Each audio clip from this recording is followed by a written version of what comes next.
Hey, what is up, everyone? Today we got a pretty unique story. It's narrated by Frederick Surrey. Get cozy and watch till the end, guys. There is a story in the grim darkness of the far future that nobody from the Imperium of man would ever want to tell. Not because it ended in fire and catastrophe, though most stories in the 41st millennium do. Not because it involved bloodshed beyond measure, though that too. No, this story is uncomfortable for a different reason entirely. Because somewhere, on some battle-scarred world littered with the wreckage of two colliding armies, something quiet happened. Something that defied every law of the galaxy. Something that no Inquisitor would file a report on, no Mechanicus would dare document, and no Space Marine chapter would ever carve into their halls of remembrance. Something so bizarre, so fundamentally at odds with the way the universe is supposed to work. That even seasoned veterans of 40 years of galactic war would shake their heads slowly and say that they simply refuse to believe it. Orks and a Dreadnought. Getting along. Now stay with me, because I know what you're thinking. You're thinking that this sounds like the setup to a very bad joke. You're thinking that the moment any Ork gets within arm's reach of a Space Marine Dreadnought, one of two things happens. Either the Dreadnought tears the Ork apart like wet paper, or somehow, impossibly, the Ork tears the Dreadnought apart instead. You are not wrong to think that. That is how most encounters between those two very different kinds of iron giants end. But the galaxy is wide and strange, and there are corners of the lore, threads woven through decades of official books, codices, novels, and supplements. That suggests something far more interesting is possible. Something that makes you stop, tilt your head, and think about what it actually means to be an Ork. What it actually means to be sealed inside a walking metal tomb for centuries. And what happens when those two very different existences collide. Not in battle, but in something that neither side has a name for. This is the story of that collision. And to tell it properly, we need to go back to the beginning. Back to the green tide that has haunted the galaxy for 60 million years. Back to the walking iron tombs that have haunted the nightmares of every Xenos species since before the Horus heresy. And then forward into the specific and beautiful weirdness of what happens when those two worlds overlap. Pull up a chair, make yourself comfortable, because this story goes deep. And this story touches on the psychology of the most successful species in the galaxy. It touches on the tragedy of warriors sealed forever in metal shells, slowly losing the humanity they once fought to protect. It touches on reverence and obsession, and what it means to see something so powerful that even your most deeply held instinct, the instinct to destroy, goes quiet for just a moment. The Warhammer 40,000 universe is, above everything else, a universe about what war does to people, to species, to souls. And nowhere is that more starkly illustrated than in the relationship between the greenskin race, who turn war into joy, and the ancient warriors sealed in iron, who turn war into memory. But here's the thing that the lore whispers, if you listen closely enough. There is something in the Ork nature, something wild and immediate and surprisingly pure, that can recognize greatness in an enemy. Not politically, not diplomatically, not with any of the polished, restrained admiration that a human diplomat might extend, but with the raw, uncomplicated sincerity of a creature that was literally genetically engineered to fight and has spent every waking moment of its existence doing exactly that. And a Dreadnought, that ancient warrior sealed in ceramite and steel, surrounded by enemies that should terrify it, grinding through centuries of warfare. A Dreadnought is exactly the kind of greatness an Ork can recognize. So settle in. We're going to explore this properly. We're going to look at what Orks actually are, in all their magnificent biological strangeness. We're going to look at what a Dreadnought actually is, in all its quiet tragedy. We're going to explore the deep lore of how Orks view walking machines, why mech boys have an almost spiritual relationship with technology, and why the concept of the biggest thing on the battlefield carries religious weight in Ork culture. And then, piece by piece, we are going to build the scenario, not as fan fiction, not as speculation for its own sake, but grounded firmly in what the lore actually tells us about these two very different kinds of ancient, battle-hardened, ironclad warrior. Because the answer to the question of whether orcs could ever make friends with a dreadnought is far more nuanced and far more compelling than you might expect. In Section 2, the orcs themselves, children of war and fungus. To understand what happens when an orc encounters something as awe-inspiring as a space marine dreadnought, you first need to understand what an orc actually is. Not the surface-level understanding. The green, loud, violent caricature that the Imperium of man has been fighting for 10,000 years. The deep understanding. The biological and psychological reality underneath all that muscle and attitude. Start with the origin. Because the origin of the orcs is, even by the standards of a setting that gave us demonic gods of chaos and pyramid-shaped necromantic star-killing machines, genuinely extraordinary. The orcs were not born. They were engineered. 60 million years ago, long before humanity had crawled out of its evolutionary cradle, a race called the Old Ones, ancient psychically gifted beings who shaped much of the galaxy's fate, needed soldiers, not laborers, not diplomats, not thinkers or builders or artists, pure, unstoppable, self-replicating soldiers. They needed something that could fight the Necrontyre and their star god masters in the cataclysmic conflict called the War in Heaven, and they needed it to keep fighting without supervision, without logistics, without the slow and fragile support structures that every other military force in the galaxy depended on. So they built the Krork, enormous, powerful, essentially unkillable warriors with one singular purpose built into their very genetics: war. Not survival, not reproduction in any conventional sense. War. Yet the Old Ones wired the instinct for combat so deeply into the Krork genome that it became indistinguishable from biology. These creatures didn't choose to fight any more than your heart chooses to beat. It simply was what they were, at the cellular level. The War in Heaven ended. The Old Ones vanished or collapsed, and the Krork, left without direction, without the grand galactic architects who had created them, slowly devolved. They lost their towering ancient stature. They lost the most sophisticated of the technologies their creators had bestowed upon them. They became smaller, cruder, louder, more immediate. They became orcs. But here is the beautiful, terrifying thing about that inheritance. The Old Ones, in their extraordinary foresight, had done something remarkable. They hadn't just given the orcs the drive to fight, as they had encoded the knowledge of how to build, maintain, and arm themselves directly into the orc genome, not as conscious knowledge, not as education that could be forgotten or suppressed. As instinct, as reflex, as something that emerges at puberty, the same way a human child develops a conscience or a capacity for abstract thought, except what emerges in the orc is an immediate, unlearned, fully functional understanding of how to build weapons and vehicles from whatever scrap happens to be nearby. These specialized orcs are called Mech boys. They wake up one morning and simply know how to build a gun. Not a good gun, necessarily.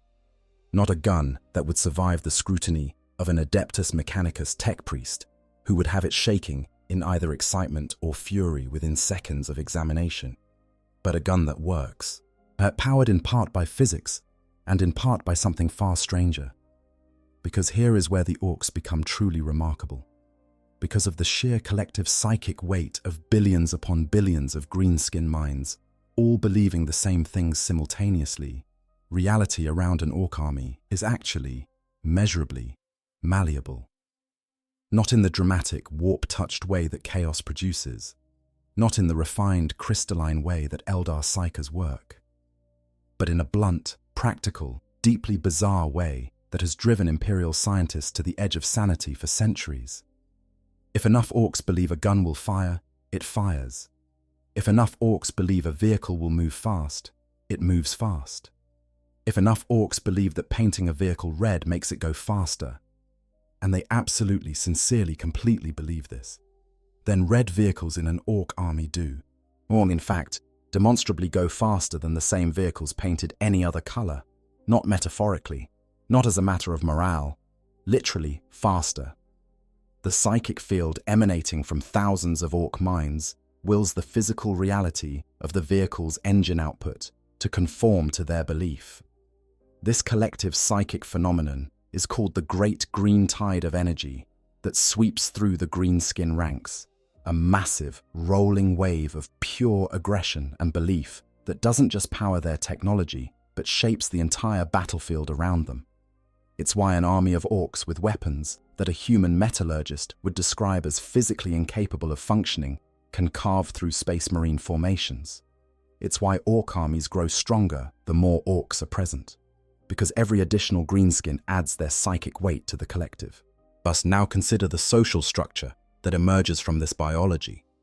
Orks have essentially no complex governmental institution, no bureaucracy, no senate or parliament or council of elders deliberating over policy.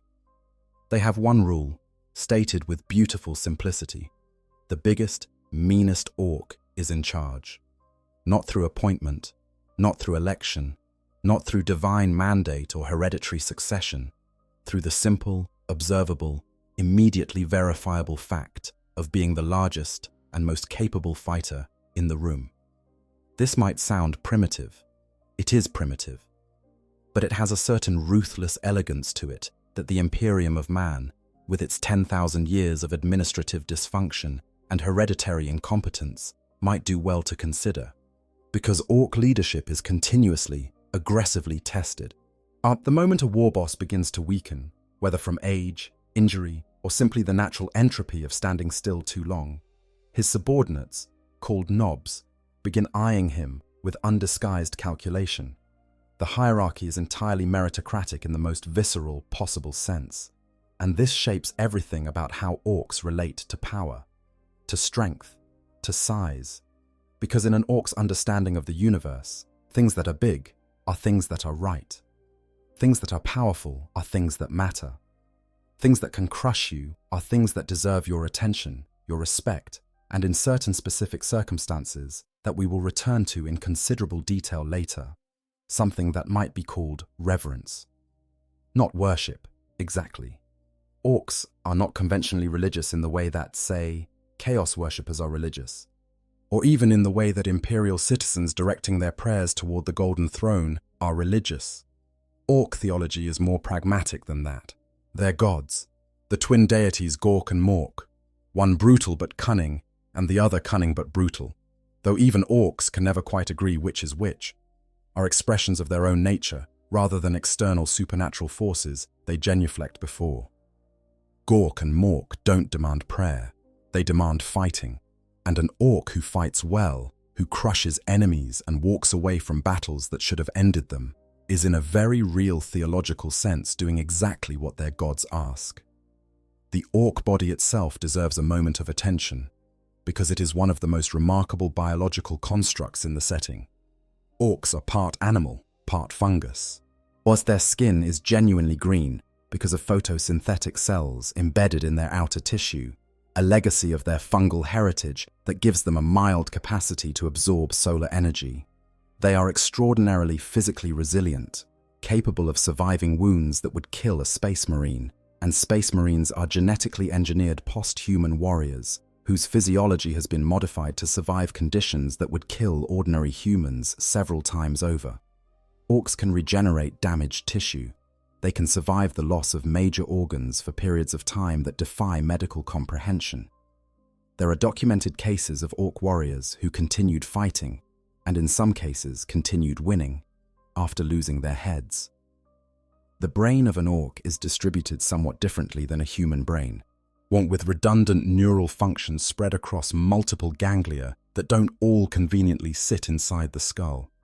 Decapitate an Ork, and it doesn't necessarily die.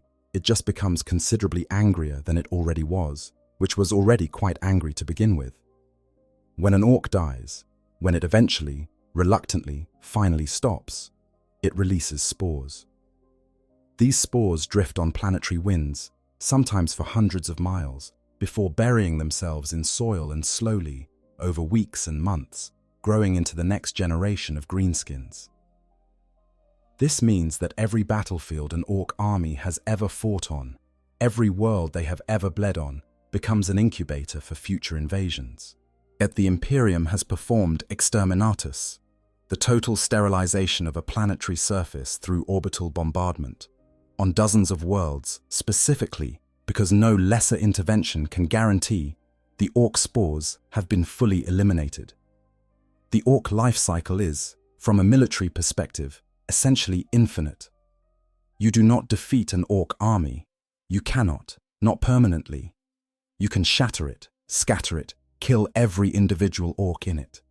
And then, 6 months later, new Orks will begin emerging from the soil of the very world you thought you'd cleansed, ready to start the whole thing over again. The best the Imperium can usually manage is containing the infestation to a single star system and hoping it never grows large enough to become its own problem. This is the creature we are considering, this living, breathing, self-replicating war machine that has been haunting the galaxy since before humanity had language. This biological engine of violence that carries 60 million years of battlefield genetics in every muscle fiber and nerve cluster. This fundamentally, irrevocably, magnificently absurd species that paints its vehicles red to make them go faster and genuinely makes it work. This is who we are asking to form an unexpected connection with a sealed-up space marine hero who has been living inside an armored metal coffin for potentially hundreds of years. And the first thing to appreciate is this: the Ork instinct for battle is not the same as an instinct for destruction. These are not mindless forces of nature, despite every Imperial propaganda poster's best efforts to characterize them that way. Orks fight because they love it. Because it is the most real, most immediate, most completely satisfying thing they can imagine. And when they encounter something on the battlefield, or off it, that commands genuine admiration, that instinct for combat transforms into something else entirely. Something that, in an Ork's limited but sincere emotional vocabulary, looks remarkably like respect. Section 3. The Dreadnought. An ancient soul in an iron tomb. Now we come to the other side of this story, and I want you to understand, before we proceed, that what I am about to describe is one of the most quietly harrowing things in the entire Warhammer 40,000 universe. Not the most dramatic. There are chaos rituals that would curdle your blood, tyrannid bioforms that are literally nightmares given flesh, and Necron overlords who have been plotting the extinction of all biological life for 60 million years. Compared to that, what happens to Dreadnought pilots is almost mundane. But mundane horror is sometimes the kind that settles into your bones and stays there. Because the horror of the Dreadnought is the horror of losing yourself slowly, of being preserved against your will, of having your greatest honor slowly become your deepest prison. A space marine is already not quite human. We need to establish that first. Starting from childhood, the warriors who become space marines undergo a process of genetic modification so extensive, so invasive, and so permanent that the resulting being occupies a different category from baseline humanity entirely. What they are implanted with 19 separate organs that are grown from genetic material called gene seed, including a second heart, a multi-lung that can filter toxic atmospheres, a calcification system that can harden their bones to near ceramite density, and a special gland called the Betcher's gland that allows them to spit acid. Beyond the physical, there are the psychological modifications. The black carapace, the final implant, is wired directly into the nervous system and allows the Space Marine to interface with and control their power armor as intuitively as moving their own limbs. The neurological conditioning they undergo removes most fear responses and replaces them with something more like tactical calculation. Whilst a space marine under fire does not experience the same cascade of panic hormones that would paralyze an ordinary human, they experience clarity. And for all of this, for all of these extraordinary augmentations, a space marine can still die. The galaxy is full of things perfectly capable of killing them. Ork war bosses have killed dozens. Chaos dreadnoughts have torn them apart. Tyrannid bioforms have consumed entire companies. The galaxy does not spare Space Marines simply because they are remarkable. When a Space Marine is gravely wounded, not killed outright, but shattered beyond any recovery that conventional medicine could provide, their chapter faces a choice. They can allow their battle brother to die with honor, their gene seed recovered for future generations. Or, if that warrior's mind, their battlefield experience, their centuries of accumulated tactical knowledge, their very specific and irreplaceable historical memory, is deemed too valuable to lose, the chapter can offer them something else. They can offer them continuation. The process of interring a Space Marine in a dreadnought is not a clean one. What remains of the warrior's organic body, often just a torso, the vital organs, the brain, and enough of the nervous system to maintain the connection, is suspended in a life support sarcophagus nested within the chest cavity of the dreadnought chassis. Every sense the Marine once possessed is replaced by a mechanical analog. Vision becomes Auspex data and optical sensor feeds. Sound becomes acoustic analysis from microphone arrays. Touch becomes pressure readings transmitted from the armor's outer hull. Whereas the warrior inhabiting the machine does not simply control the dreadnought the way a pilot controls a vehicle, they become it, in the most immediate neurological sense. The arms of the chassis are their arms. The weapons are their hands. The thick plates of ceramite and adamantium are their skin. And somewhere inside that arrangement, somewhere in the preserved organic matter suspended in life-sustaining fluids in the dark, a person continues to exist. But here is the thing that the ceremony of interment never quite says out loud, even as the chaplains speak of glory and honor and continued service. The thing that the Codex Astartes addresses in the most clinical possible terms, stripped of all emotional content. Dreadnoughts sleep. Between battles, almost because the biological processes required to maintain the organic components of the dreadnought are fragile and finite, the pilot is placed into a kind of suspension. A deep, dreamless stasis that is not sleep in any meaningful human sense. It is closer to the cessation of being. The pilot simply stops, suspended in the darkness, and then begins again when the chapter needs them. These periods of suspension can last decades, sometimes longer. The most ancient dreadnoughts, the venerable and ancient patterns that serve as living relics to their chapters, may spend centuries in stasis between individual battles. Their concept of time becomes fundamentally alien to any experience a conscious being was designed to have. You close your eyes, metaphorically, since you no longer have eyelids, and when you open them again, everyone you fought alongside at your last awakening is dust and memory. The sergeant, whose voice you know as well as your own, has been dead for 40 years. The campaign you were last conscious for has been resolved, one way or another, for decades. The galaxy has moved on, and you are still here, still wearing the same iron body, waking up again to fight a war that never actually ends. What does that do to a person? To a warrior who was once fully human, or at least human adjacent, before the modifications? The lore is surprisingly honest about the answer. It erodes them, slowly, like water on stone. Each period of stasis returns them a little less complete than they were when they went under. The organic memory, stored in biological neural tissue that was never designed to survive for centuries, degrades. Faces fade first, but then names, then the specific emotional texture of experiences, leaving only the event itself, stripped of context. A warrior might remember fighting at a particular campaign, might retain the tactical details with perfect clarity, because that information is partly stored in the more durable machine mind components. But the memory of why that campaign mattered, of the brothers they lost, of the particular quality of the light on the morning of the final battle, these things dissolve. What remains?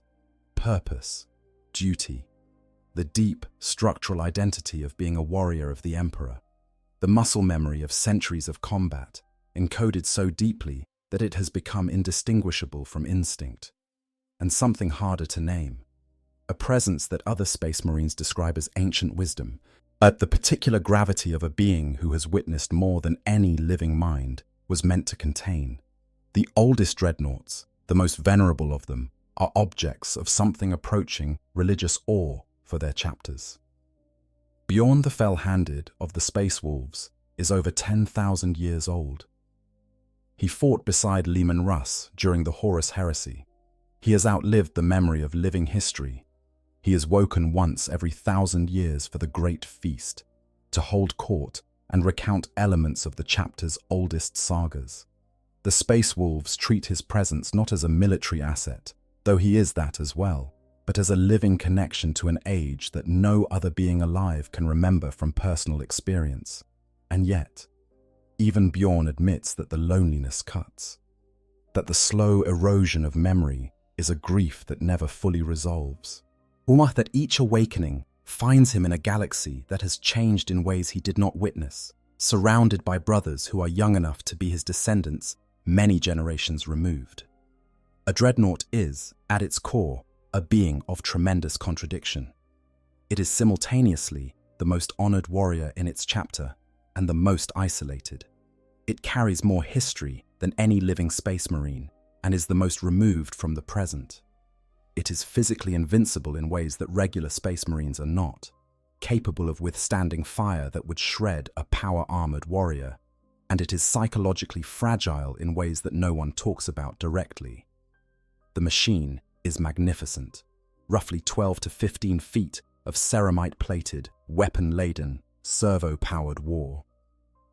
A Castroferrum pattern dreadnought is the standard pattern seen across most Space Marine chapters in the 41st Millennium, presents as a roughly bipedal form with a characteristically boxy torso, thick armored legs built for stability and heavy terrain, and a pair of arms designed to carry the most powerful weapons a Space Marine can operate.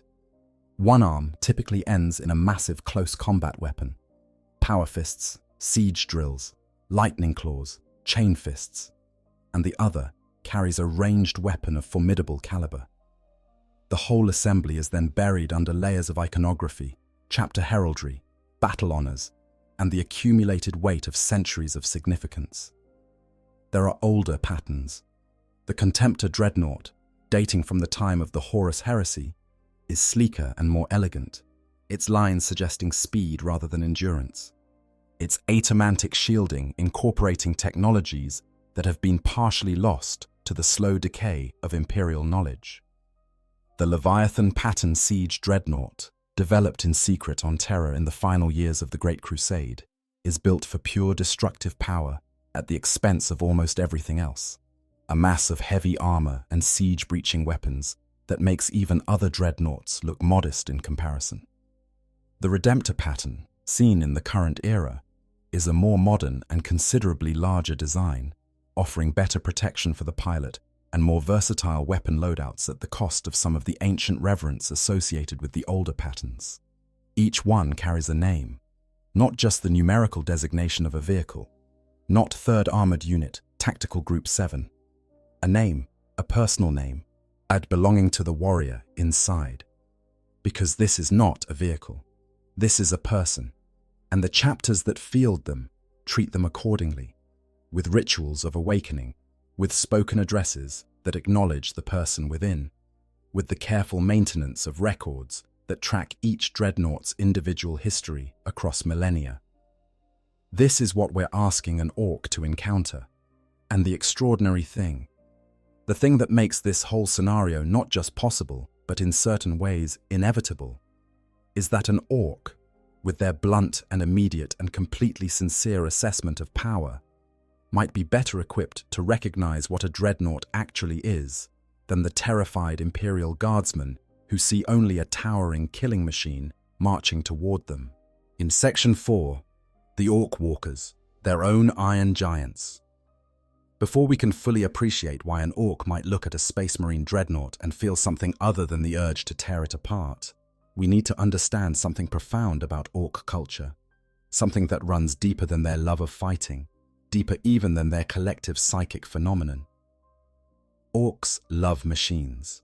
Not in the abstract philosophical way that the Adeptus Mechanicus loves machines, with their incense and their theological treatises on the sanctity of the Omnissiah and the machine spirit. Orks love machines the way a child loves something overwhelming and wonderful that they created with their own hands and can't quite believe actually works. With immediacy, with pride, with a kind of tactile joy that is entirely genuine. And there is a specific category of machine in Ork culture that occupies a place somewhere between tool and deity. That category is the walking machine. The bipedal, weapon-armed, pilot-containing construct that strides through battle like something out of a fever dream. Because Orks, long before they ever captured an Imperial vehicle to reverse engineer, long before they ever laid eyes on a Space Marine Dreadnought, had been building their own versions of exactly this thing. The Killer Can is the smallest of these, and in some ways the strangest. Picture a large metal canister, roughly the size of a small car, mounted on two thick piston-driven legs and armed with a heavy weapon on one side and a close combat attachment, usually a circular saw, a crushing claw, or a hammer of impressive and unnecessary size, on the other. And inside that canister, hardwired directly into the vehicle's control systems, in a process that would be considered deeply unethical by any medical standard, not explicitly defined by Ork sensibilities, is a Gretchen. Gretchen are the smaller subspecies of the Orkoid races. They are physically weaker than full Orks, more cowardly by a considerable margin, and have spent their entire evolutionary history being kicked around, used as ammunition, forced into mine-clearing duties, and generally occupying the lowest position in a social hierarchy where the lowest position is genuinely quite unpleasant. Gretchen exist in Ork culture as the constant reminder that things could always be worse for whoever is currently at the bottom. And yet Gretchen will practically fight each other for the chance to become a Killer Khan pilot. The waiting lists, in warbands large enough to have waiting lists, are fierce. There are Mech Boy workshops that hold actual lotteries, because the demand from the local Gretchen population for implantation slots so vastly exceeds the supply of available machines. The sheer power of being inside a 10-foot killing machine, even one powered by grot-level engineering and grot-level cowardice, is enough to make the chronic pain and permanent confinement seem like an acceptable trade. What happens to a Gretchen once implanted? They go, as the law puts it with a certain affectionate bluntness, a bit mad. The first thing most newly activated Killer Khan pilots do is revenge themselves upon every Ork and Grot who ever bullied them, using their new mechanical arms with considerably more enthusiasm than accuracy. The Mech Boys who build them apparently view this initial rampage as a kind of quality control. If the machine is robust enough to survive its own pilot's tantrum, it's probably ready for actual combat. The Mech Boys wisely also include a remote shut-off switch for exactly this reason. The Def Dread is the larger, more powerful evolution of this concept, and it is here that the parallel to the Space Marine Dreadnought becomes startlingly direct. A Def Dread is roughly comparable in size to a standard Castroferum Dreadnought. Both are large bipedal walkers. Both carry multiple weapon arms. Both house a living pilot who is cybernetically integrated with the machine rather than simply controlling it. The fundamental principle is identical. Take a living being, wire them into a metal shell, and send the resulting construct to war. But the differences are significant, but they speak to culture rather than fundamental design philosophy. The Space Marine Dreadnought is designed with reverence for the individual inside. The sarcophagus is treated with something approaching sanctity. The pilot's name is honored. Their history is preserved. Their awakening is ceremonial. The Def Dread, by contrast, is designed with the understanding that the pilot is going to regret volunteering almost immediately after the welding is done, and this is considered their problem rather than the machine's. The Ork pilot of a Def Dread sacrifices, in the law's own words, much of their natural Orkiness, the constant communal physical pleasure of being part of a mob, the shoving, the posturing. that the jostling hierarchy of living in close proximity to hundreds of fellow greenskins is simply gone. They are alone inside their machine, with only a small visual slit to see through, in an environment that is, according to official descriptions, claustrophobic, incredibly loud, hot, and deeply uncomfortable. They trade the social richness of Ork existence for raw, undeniable, overwhelming power. They quickly go, to use the technical Orkish term, a little bit crazy. The phenomenon is called running in, and it refers to the period after a new Def Dread comes online, when the pilot, driven to distraction by the combination of physical discomfort, social isolation, and the overwhelming sensory experience of being wired into a heavy weapons platform, tends to attack whatever is nearest. Buildings, other Orks, support infrastructure, whatever. In battle, this unfocused aggression is channeled toward the enemy and becomes genuinely terrifying combat effectiveness. Outside of battle, it is a maintenance hazard. Notice something in that description. Notice how closely it mirrors what the lore says about Dreadnought pilots. The loneliness, the gradual erosion of what made them who they were, the slow, grinding process of becoming something more than a warrior, but less than the fully realized person they once were. The Orks built the same machine, arrived at the same design, accepted the same costs. For different reasons, perhaps. The Ork pilot chose power and glory, while the Space Marine pilot was chosen by necessity and honor. But the fundamental shape of the experience is uncannily similar, and the Orks know it. Not in any articulated, documented, philosophically examined way. Orks don't do that, but there is a reason Def Dreads command a different kind of respect from the Ork mobs they fight alongside. A reason that the pilots inside are addressed differently, given slightly more physical space than other Orks when they're not running amok, acknowledged as something set apart from the ordinary hierarchy of the mob. These are beings who have given up something irreplaceable in exchange for something that transcends the ordinary limits of Ork life. That sacrifice is understood at a gut level by every Ork who sees them. It doesn't make the Def Dread pilot particularly beloved. Orks are not sentimental, but it makes them meaningful. It makes them significant in a way that a regular Ork nob, no matter how large and well-armed, simply is not. And then there is the Gargant. The enormous, towering, smoke-belching Gargant, which is to Ork culture what a cathedral is to the Imperium of man. A Gargant is not merely a vehicle, it is a statement of theological intent. The big mechs who build them, the most senior and powerful of the mech boys, whose mastery of technology and whose psychic connection to the great green energy field is strong enough to push the laws of physics aside when necessary, construct each Gargant following visions that they describe as divine inspiration from Gork and Mork. They see the machine in their minds, fully formed, before they begin. They build it the way a sculptor might approach a block of stone, not creating something new, but revealing something that was always there. Gargants are built in the image of the Ork gods. They are massive, striding, weapon-laden avatars of everything that Ork culture holds sacred. Size, power, the capacity to destroy things of impressive structural integrity. The biggest Gargants stand as tall as Imperial Titans and carry enough firepower to challenge them in direct combat. They are slow, they are unreliable. They frequently experience catastrophic mechanical failures at the worst possible moments. None of this diminishes their religious significance by so much as a single tooth. The point here is this. Orks have a deeply rooted cultural and spiritual understanding of the walking war machine. It is not foreign to them. It is not technology they stumbled across and appropriated without context. It is something they arrived at independently, from their own traditions, their own engineering culture, their own theology.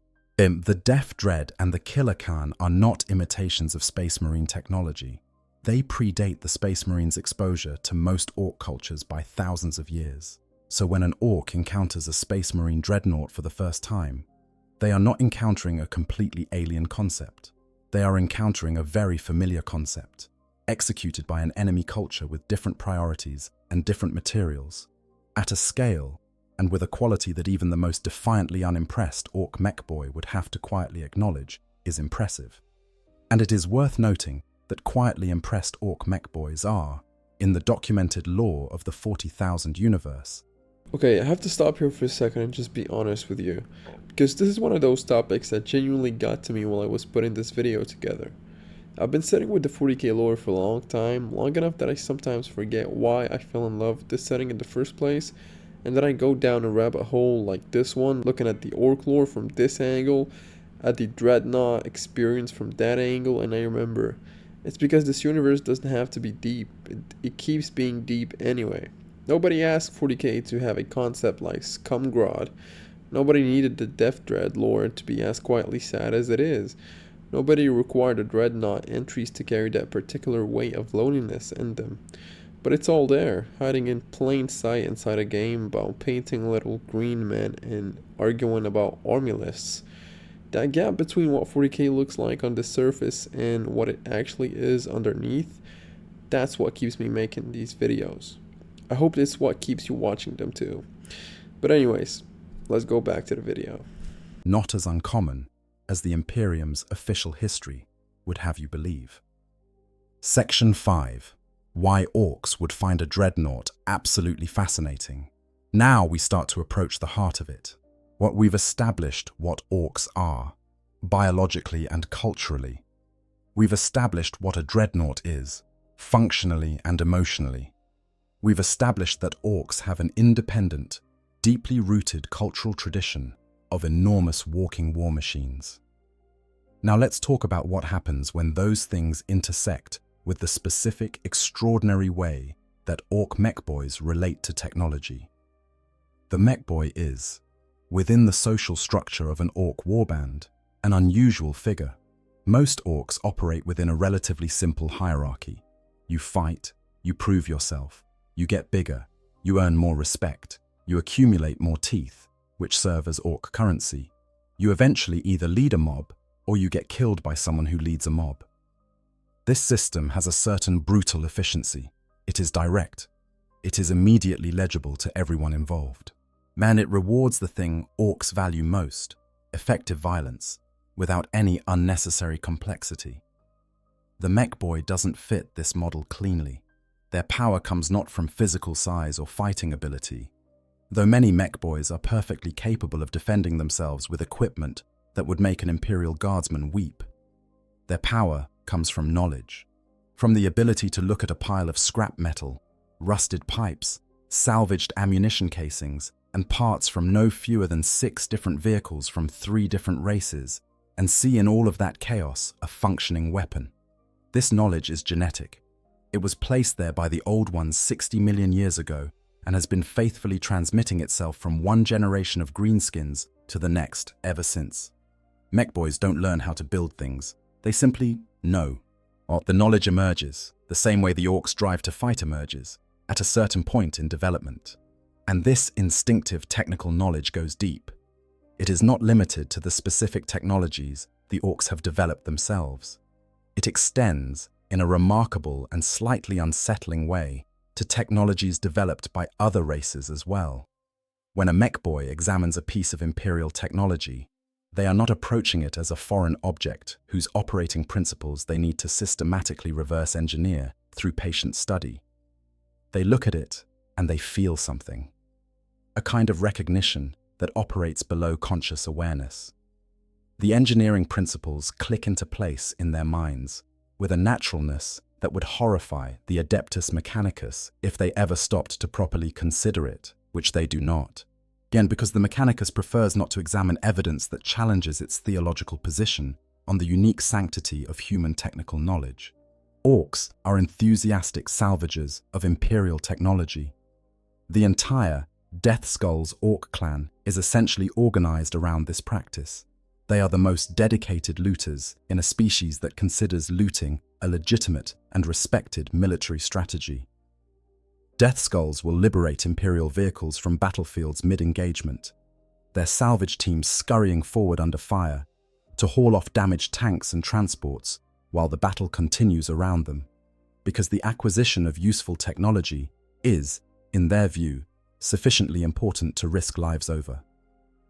A death skull. Mech Boy, who comes across a damaged Imperial Lehman Russ battle tank, will not simply strip it for parts. They will, given a few hours and sufficient enthusiasm, have it operational again, covered in red paint and unnecessary spikes, and with a gratuitous additional weapon welded onto any surface that previously lacked one, but operational. Now consider what a Mech Boy encounters when they find a Space Marine Dreadnought. Not a tank, not a simple vehicle with a pilot who is separate from the machine and who may or may not still be present. A walker, a bipedal, pilot-integrated, cybernetically interfaced walking weapons platform that is, in its fundamental design philosophy, directly analogous to the Def Dread that this same Mech Boy has probably built and maintained. Something they understand, at the deepest instinctive level, as their own kind of thing. But better in certain measurable respects. Yet the ceramite armor is heavier and more uniformly manufactured than anything Ork salvage can produce. The weapon systems are more precisely engineered. The targeting systems are more sophisticated. The integration between the pilot's nervous system and the machine's control architecture is more elegant. The Mech Boy, who encounters all of this, is experiencing the intellectual equivalent of a master craftsman picking up a tool made by someone whose technique is different from their own, but whose skill is unmistakably comparable. The reaction would not be contempt. The reaction would not be dismissal.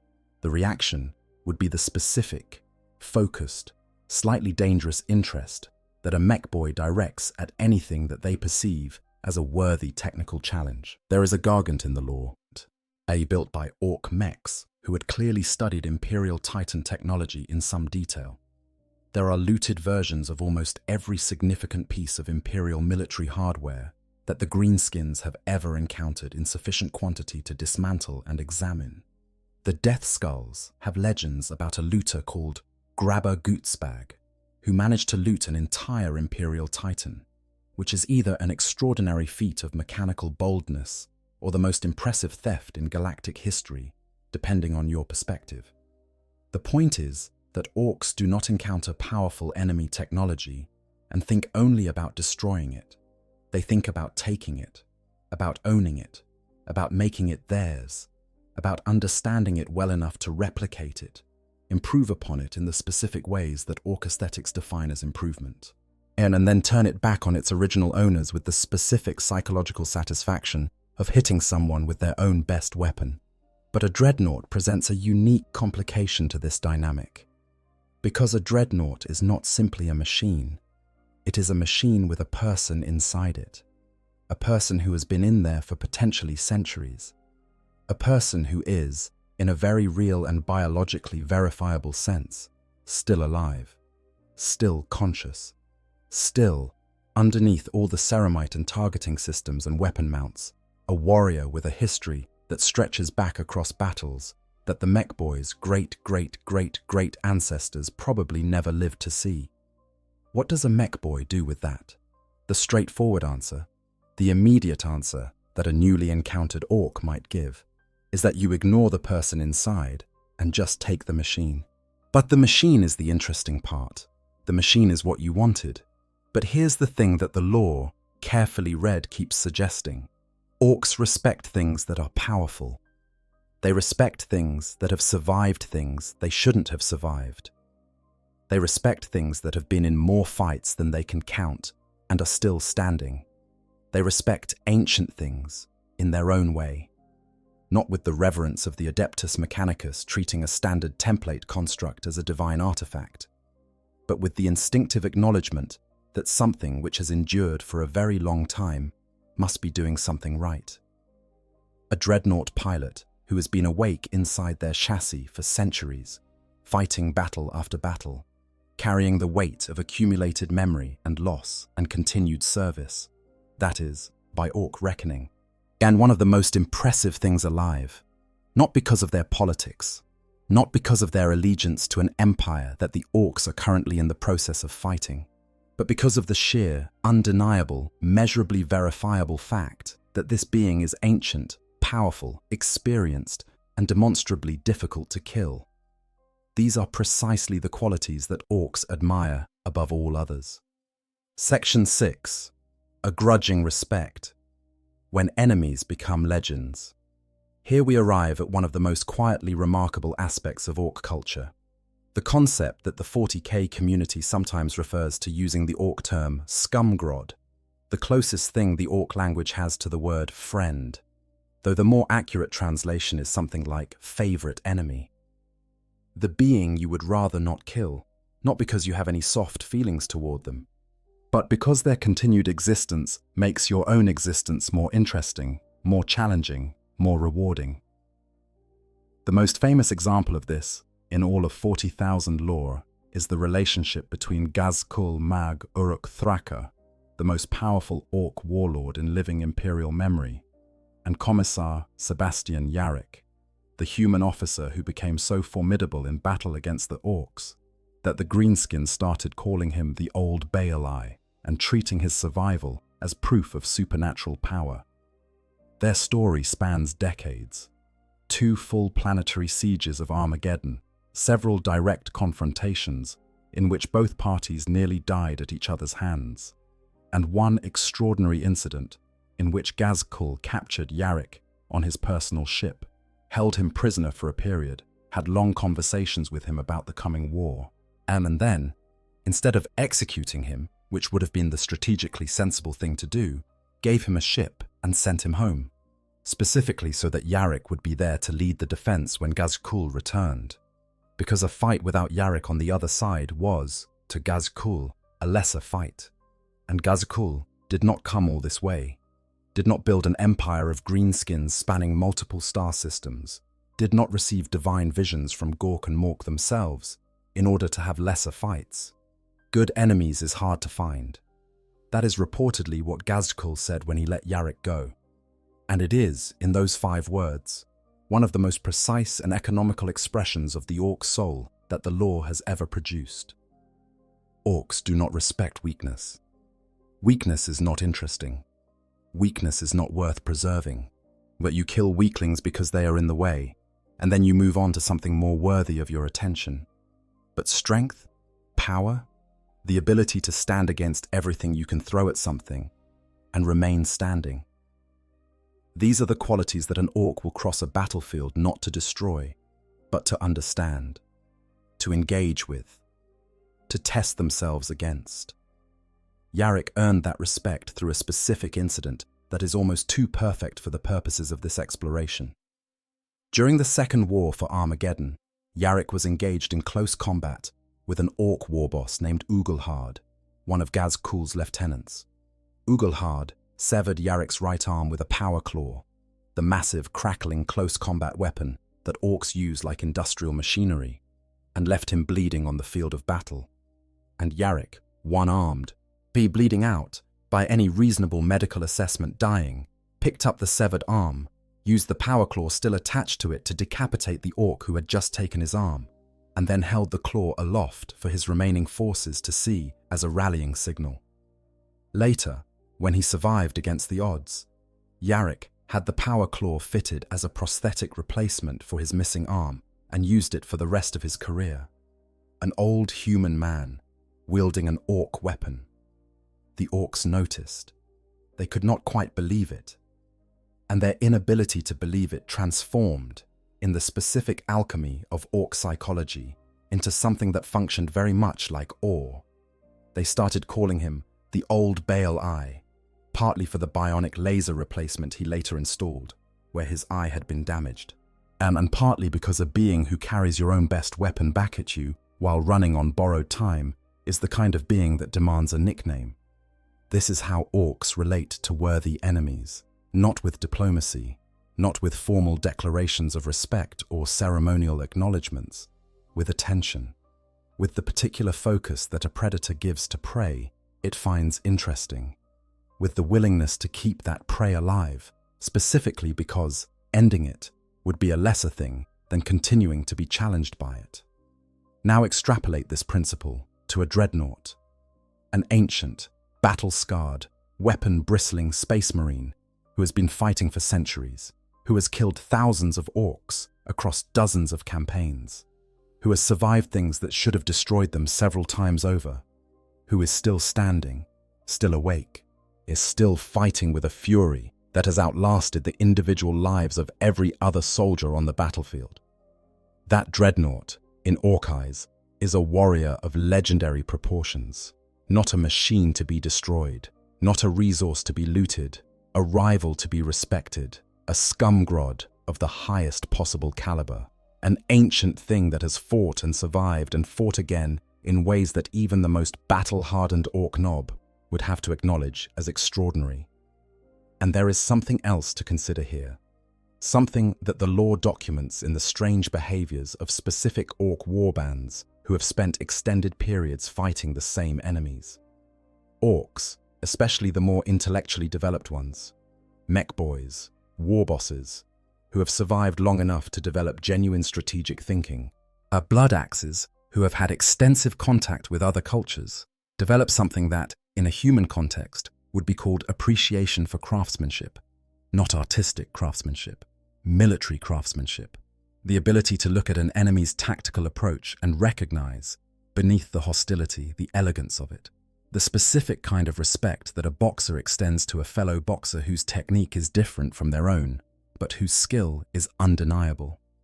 A dreadnought is military craftsmanship made physical. It is an entire civilization's most sophisticated response to the problem of preserving irreplaceable warriors across the longest possible timescales. It is 10,000 years of refinement, embodied in ceramite and adamantium, and the preserved organic matter of someone who chose continued service over the peace of death. And an Ork who has been fighting long enough to appreciate these things. And Orks can live for a very long time, their biology permitting centuries of active life in principle, would look at a dreadnought and feel something they don't have clean words for. Something like recognition. Something like the moment when you realize that the enemy you've been fighting all your life built the same thing you built, arrived at the same conclusion you arrived at, valued the same qualities you value, and did it entirely independently. That is a profound thing, even for an Ork, especially for an Ork, who does not experience many things they would classify as profound. Section 7. The scenario, how it could actually happen. All right, we've laid all the groundwork. We understand the Orks. We understand the dreadnoughts. Or we understand the specific mechanisms by which each might come to regard the other with something other than immediate and terminal hostility. Now let's actually build the scenario. Let's imagine, as concretely and faithfully to the established lore as possible, how an encounter of this kind might actually unfold. Start with the preconditions. For Orks and a dreadnought to end up in any situation other than straightforward combat, you need a very specific set of circumstances. The most plausible begins with a battle that has already happened, not one in progress. In a live engagement, every Ork in the vicinity is in combat mode, and combat mode does not leave a lot of space for reflection. But the aftermath of a battle, but the quieter chaos that follows when the guns go cold and the survivors begin to assess the damage, this is where interesting things happen. Imagine a significant engagement. A Space Marine strike force and an Ork warband have clashed on some ruined industrial world, the kind of scarred landscape that litters the 41st millennium. Factorum buildings with their roofs collapsed inward, great cooling towers listing at dangerous angles, the ground churned and blackened by weapons fire, and the tread marks of vehicles that are no longer operational. The battle has been long and expensive on both sides. The Space Marines have inflicted casualties that would shatter any conventional army, and the Orks have given back comparable punishment in the way that only Orks can, with an indifference to their own losses that is less stoicism and more a fundamental incapacity to understand when the situation calls for retreat. The engagement ends, as many engagements between Space Marines and Orks end, without clean resolution. Both forces have been mauled. Both forces have fallen back to regroup. The immediate tactical situation has collapsed into something messier and less decisive. And on the battlefield itself, among the wreckage of vehicles and the bodies of the fallen, one particular piece of the morning's violence remains. A dreadnought. Disabled, but not destroyed. This distinction matters enormously, and it's worth dwelling on it for a moment. Disabling a dreadnought is extraordinarily difficult. Whilst the armor is thick enough to resist most anti-tank weaponry at practical engagement ranges, the pilot's reflexes, combining organic instinct with machine processing speed, make targeting specific vulnerable points an exercise in patience and precision that most opponents don't survive long enough to complete. The weapon systems are powerful enough to clear the field around the dreadnought of threats before they can concentrate enough fire to be effective. But Ork forces attack in numbers. Ork forces carry weapons that range from sophisticated rocket launchers to improvised explosive devices of creative and sometimes self-defeating design. And Ork forces have, historically, a certain gift for catastrophic weapons failures that, viewed from outside and above, look suspiciously like innovative tactics. Enough Ork firepower, concentrated on a single target over a sustained engagement, can bring down almost anything, not through elegance, not through precision, but through the simple statistical reality that if you throw enough things at something, some of them will eventually find the right spot. The dreadnought, in our scenario, has been hit by something substantial. A combination of rocket impacts and one particularly unlucky encounter with an Ork Def Dread, whose power claw found the joint between the leg assembly and the main chassis, damaging the locomotive systems severely enough that the dreadnought can no longer move under its own power. The weapons are intact. The sarcophagus is intact. The pilot is alive, conscious, and almost certainly furious.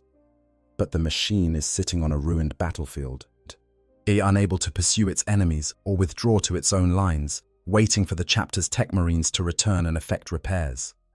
Now, the Orks find it, not a full mob charging across open ground, something quieter than that. The first contact is a scouting party, a loose collection of Ork boys ranging ahead of the main force, looking for usable salvage and any stragglers from the defeated Space Marine force worth crumping for sport. These are not Mech boys. They are not blood axes, the culturally anomalous Ork clan that has had extensive contact with humans and developed something approaching diplomatic sensibilities as a result. They are ordinary Ork fighters, motivated by exactly the drives you'd expect: curiosity, opportunism, and the perpetual low-grade appetite for violence that never fully switches off in an Ork, even in the middle of the night during peacetime. The first Ork that comes around the corner of a collapsed factory wall and finds itself face to face, or rather face to weapons array, with the disabled dreadnought does not immediately charge. Consider that for a second. An Ork, encountering a seemingly vulnerable enemy target, does not immediately charge. Why? Because the dreadnought is still active, its weapons still track, its targeting systems are still functioning. Its visual sensors sweep the immediate area with the kind of unhurried, comprehensive attention that an ancient warrior has had centuries to perfect. And the Ork, for all their natural aggression, is not stupid. They understand that the machine in front of them is damaged, yes. They also understand that damaged does not mean safe. The specific cognitive capacity that allows an Ork to assess whether a given fight is worth starting is one of the most fundamental survival tools the species possesses. Orks who fail to develop it rarely survive long enough to breed. The Ork stops and looks.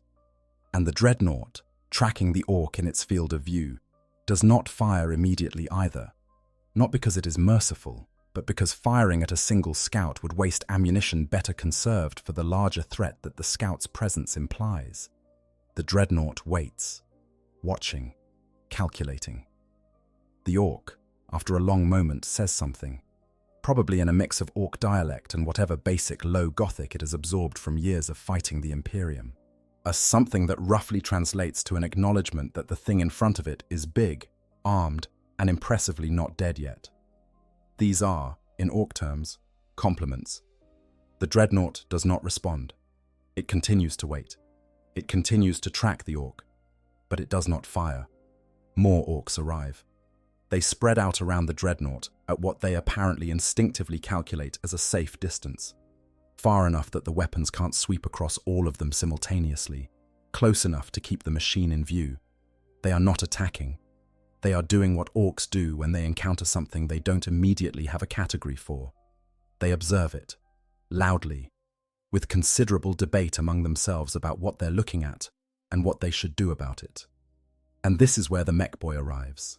The Mech Boy is drawn to the scene by exactly the noise and commotion that the assembled boys are making, but also by something else, a pull, the kind of technical fascination that an Ork Mech Boy cannot suppress even if they wanted to, the same way you cannot stop yourself noticing an elegant solution to a problem you've been stuck on. The Mech Boy shoves through the assembled Orks, ignoring their protests, and stops in front of the Dreadnought, and begins to study it. Not with the aggressive interest of someone planning to dismantle it, with the careful, focused, slightly reverent attention of someone encountering a piece of workmanship that they were not expecting to find here, in this ruined place, in this complicated tactical situation. The Mech Boy walks around the Dreadnought, examining the armor from different angles, noting the design of the weapon mounts, observing the way the damaged leg joint failed, probably with a kind of grudging respect for the quality of the materials, because that leg joint took a lot of punishment before it finally gave way. The Dreadnought tracks the Mech Boy, and at some point, and this is the key moment, the moment where the law, read carefully, suggests this is not entirely impossible, the Dreadnought speaks, not to threaten, not to demand safe passage or negotiate terms of surrender, the latter being something a Space Marine would die before considering, but because centuries of battle have honed the Dreadnought's ability to read tactical situations, and the tactical situation in front of it does not look like imminent attack.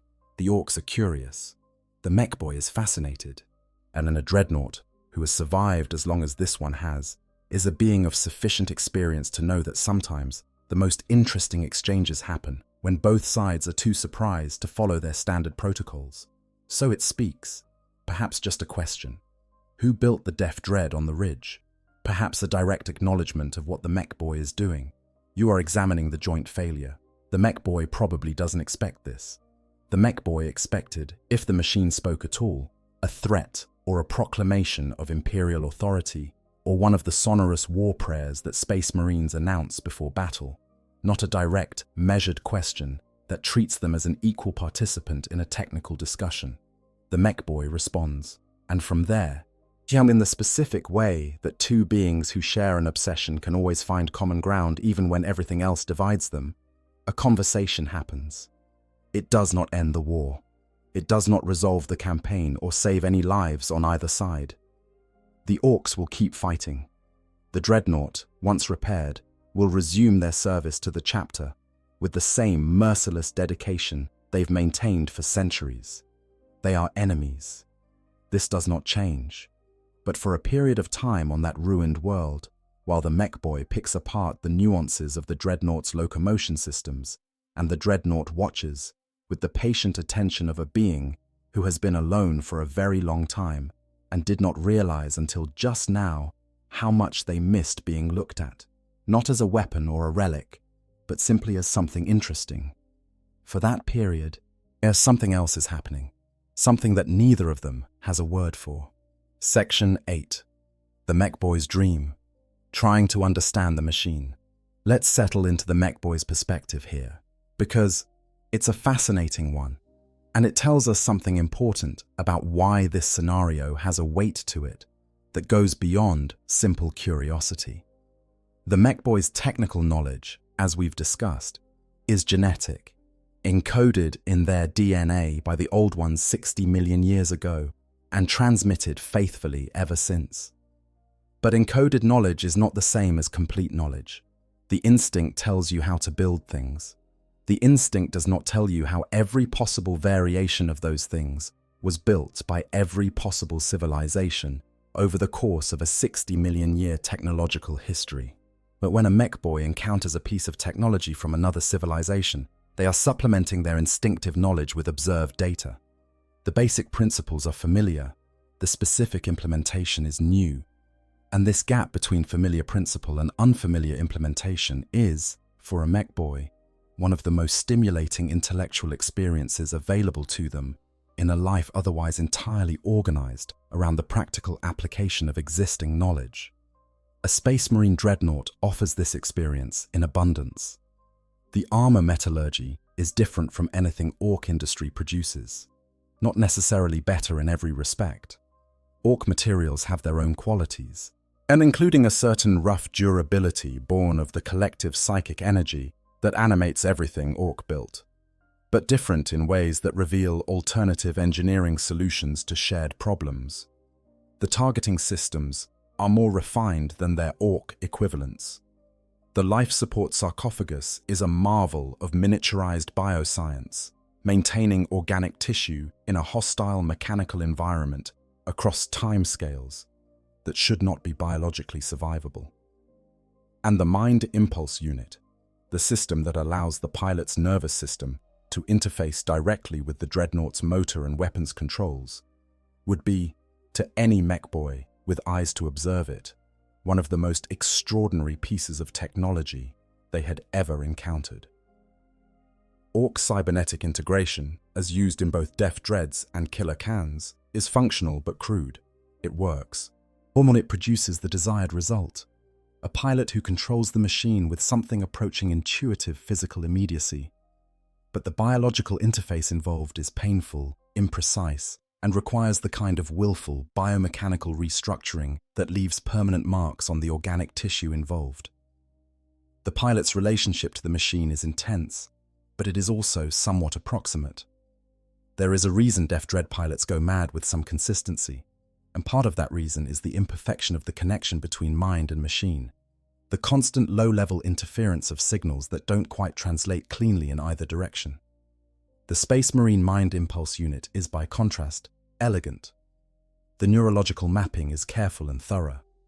The interface draws on the Space Marine's existing biological augmentations, particularly the black carapace, which provides a pre-existing hardware layer between the nervous system and external technology, to create a connection that is far smoother and more stable than anything an Ork painboy can achieve with their available tools and their attitude toward patient precision in surgical procedures, which can be summarized as not particularly patient, not particularly precise.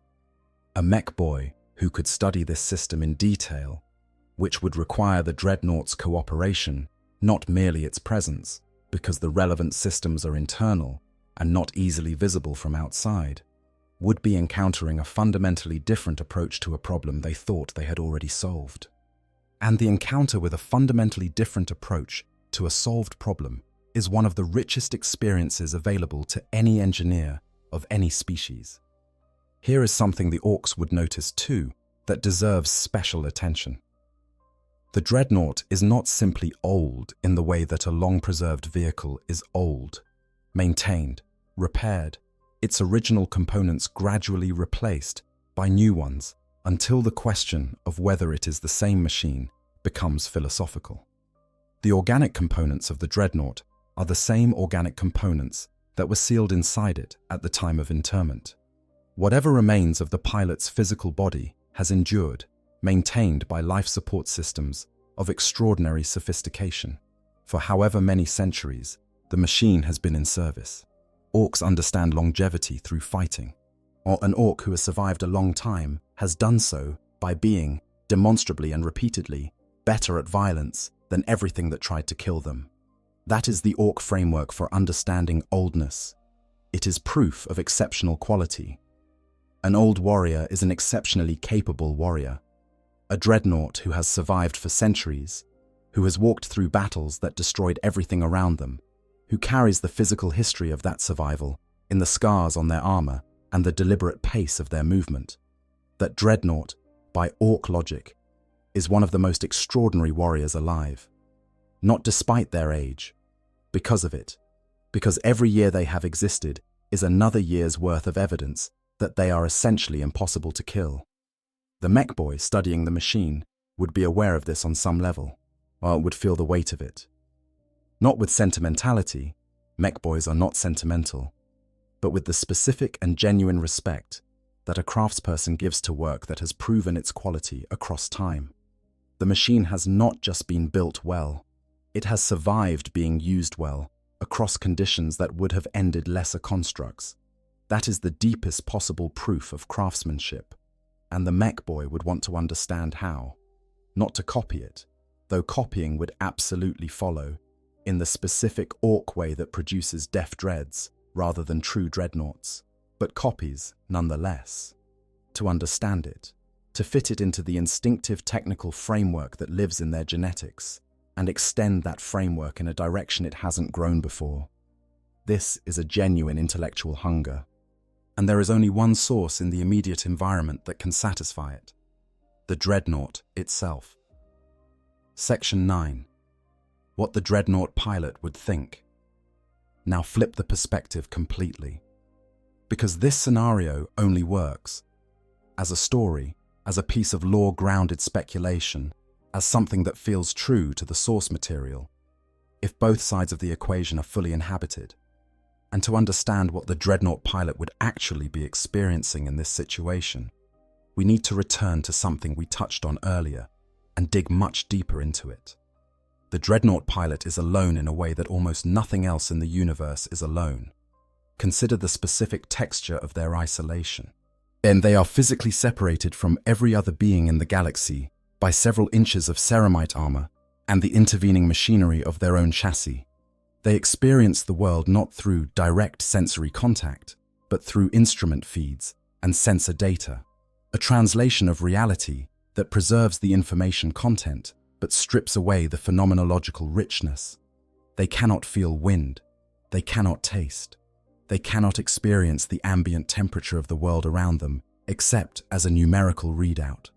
The most fundamental physical intimacy that a living being has with their environment, the direct, unmediated experience of simply being present in a physical world, is mediated for them through machinery. Between battles, they sleep in a darkness so complete and empty that the word sleep barely applies. There is no REM cycle, in no dream state, no gentle physiological rest. There is consciousness, and then there is not consciousness, and then there is consciousness again, and the gap between those two states could be a night or a decade, and there is no sensory information available to distinguish between them. They wake up, and they are alone. They have always been alone. They will continue to be alone for as long as the chapter requires their service, and as long as the organic components supporting their consciousness continue to function. The brothers who knew them as a person, rather than as an armored legend, are dead. The connections of genuine mutual understanding that a person builds over a lifetime of shared experience, these have been replaced, slowly and without ceremony, by the formal reverence of warriors who are in awe of what the Dreadnought represents, but cannot truly relate to what the Dreadnought is. Into this isolation, this centuries-long, continuous, absolute isolation, comes an Ork Mech boy with a wrench and an intense expression, and absolutely no sense that this is a situation requiring any social decorum at all. The Ork does not approach the Dreadnought with reverence, does not maintain a respectful distance, does not speak in the carefully measured tones of a chaplain addressing an ancient. The Mech boy walks up, starts examining the leg joint with the focused attention of someone who has just found the most interesting thing in their working life, and begins talking, probably loudly, probably to themselves or to other orcs nearby. Some using technical terminology that bears enough resemblance to engineering concepts that the Dreadnought's analytical systems can pass the basic meaning even if the specific Ork dialect requires adjustment. And the Dreadnought would find this extraordinary. Not the Ork's technical interest. That is unsettling in its implications for Ork technological development, but not surprising, given what the pilot knows about the species. What is extraordinary is the directness, the absence of ceremony, the complete and apparently genuine lack of interest in the Dreadnought's status as a legendary warrior, or an honored ancient, or a walking monument to the sacrifice of the Adeptus Astartes. The Mech boy isn't dealing with a revered relic.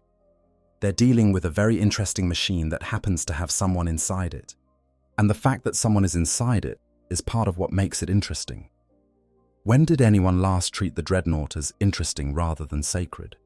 When did anyone last approach them with genuine, unceremonious curiosity rather than the elaborate deference of warriors who have been told, since they were recruits, to address the ancient with respect and wait to be spoken to first? There is something profoundly disorienting about being seen clearly after centuries of being seen primarily as a symbol. The Dreadnought pilot has spent so long as an object of veneration, a relic, a living legend, the embodiment of sacrifice and continued duty, that the experience of being regarded simply as someone with something worth knowing is almost incomprehensible in its newness. The Mech boy would ask questions, blunt ones, and probably phrased with the particular grammatical efficiency of someone who uses language primarily as a tool for extracting information rather than as a vehicle for social performance. Why does the targeting system use this particular arrangement of sensors? How long has this chassis been in service? What happened to the left arm? Was that original equipment or a replacement after battle damage? Is the power plant this configuration because it's more efficient, or because someone made a decision about the trade-off between power output and heat dissipation that they found acceptable? These are, stripped of the Ork dialect and the background noise of other Orks continuing their arguments nearby, the questions of someone who wants to understand, not to use the information against the Dreadnought, not to find a weakness, but to understand the machine, the way that mech boys understand all machines, as an expression of design philosophy, as a set of solved problems, as evidence of a mind that worked through specific technical challenges and arrived at specific answers. And the Dreadnought, ancient and isolated and possessed of the particular clarity of mind that comes from centuries of watching the galaxy change, would recognize something in those questions. The same something that makes a craftsperson of any culture recognize a fellow craftsperson. The specific quality of attention that indicates genuine interest as opposed to strategic intelligence gathering. The Dreadnought would answer, not comprehensively, not with any of the operationally sensitive tactical information that the Space Marines protocols would forbid sharing with a Xenos enemy, but in the specific way that someone who has been profoundly, completely, and continuously alone for a very long time sometimes answers questions they weren't expecting, with more depth than the occasion strictly requires, because the experience of being genuinely asked something is so rare and surprising that it bypasses the usual filters. The conversation that develops from this exchange would not be warm, exactly, not friendly in any conventional sense. Both parties would maintain a continuous awareness that they are, fundamentally, enemies whose respective factions are currently in the process of trying to destroy each other across this very planet. The Dreadnought would not suddenly feel fondness for the Ork. The Mech boy would not suddenly lose their enthusiasm for the concept of Ork military dominance. But there is a kind of connection that exists between beings who share an obsession, between someone who has spent centuries wrestling with the problems of military engineering in ceramite and adamantium and gene seed augmentation, and someone who has spent their entire career wrestling with the same problems in scrap iron and determination and the collective psychic will of 1 billion greenskins. They have been solving the same problems. They have arrived at different answers. And the gap between those different answers is, for both of them, the most intellectually stimulating space either has occupied in a very long time. Think about what the Mech boy has actually never encountered before. In their entire career of examining, reverse engineering, and creatively rebuilding everything from Imperial tanks to Tau pulse weapons to salvaged Eldar scatter fields.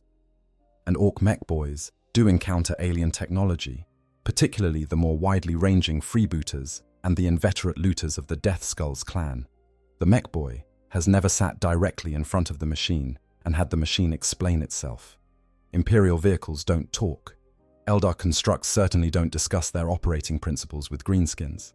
The beautiful and terrifying Necron war constructs do occasionally speak, but what they say is typically a sequence of existential declarations that precede the activation of weapons systems, rather than anything practically useful. The Dreadnought talks, and what the Dreadnought says, in the flat, precise, utterly unsentimental way of someone who has long since passed the point where they bother with rhetorical performance, is true. The pilot discusses the machine they inhabit, not as a sacred relic or as their glorious war form, but as the engineering problem it actually is.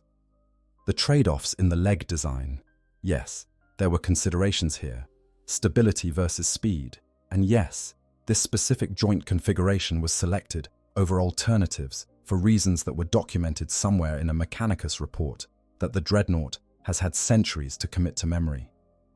The targeting array, 3 overlapping fields with different optimal ranges, and the integration logic that reconciles the inputs when they disagree, which they do more often than the designers apparently anticipated. These are not secrets, are not operational intelligence in any useful sense, but they are specific. They are accurate, and they reveal, in every detail, the presence of an extremely capable mind that has had nothing to do between battles except think. The Mech Boy's reaction to this information would be, by Ork standards, unusual. Orks receive information in battle through shouting, usually about things that are immediately trying to kill them. Orks receive technical guidance from senior Mech Boys through a process that involves significant amounts of improvised hands-on demonstration and the occasional use of a wrench as a motivational tool. The idea of receiving genuinely sophisticated technical explanation from a primary source, delivered in complete sentences at a calm and steady pace, it is foreign enough to the Mech Boy's normal experience that it would take a few exchanges to calibrate to. But Mech Boys are adaptive. This is one of their defining qualities. The same genetic gift that gives them instinctive engineering knowledge also gives them the ability to update that knowledge rapidly when new information arrives. The Mech Boy would settle into the conversation with increasing speed, their questions becoming more specific and more sophisticated as the exchange continued. The Dreadnought, in turn, would find that the questions were genuinely probing, that this Ork, this supposed primitive with a head full of scrap metal and a workshop that defied the laws of physics, was asking questions that revealed an engineering mind working through problems in real time, reaching conclusions, testing them against the information just received, identifying the next gap in the picture. At some point, probably around the 3rd or 4th exchange of this kind, the Dreadnought would experience something very particular. Something that, if they were given to introspection, they might describe as the specific feeling of being in conversation with someone who is actually listening.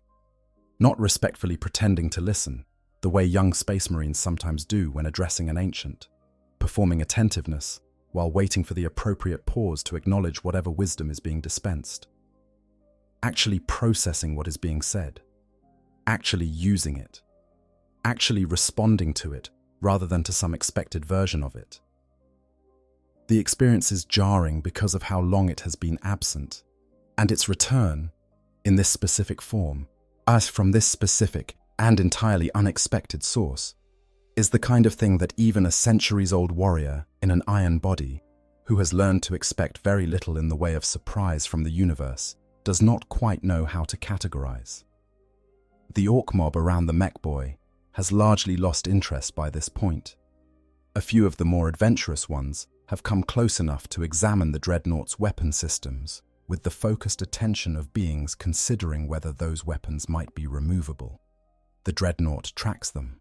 One particular Ork gets close enough to the assault cannon that the barrel swings toward them, and the Ork in question, demonstrating better situational awareness than many of their species, backs off with the particular speed of someone who has just had a detailed re-evaluation of their life choices.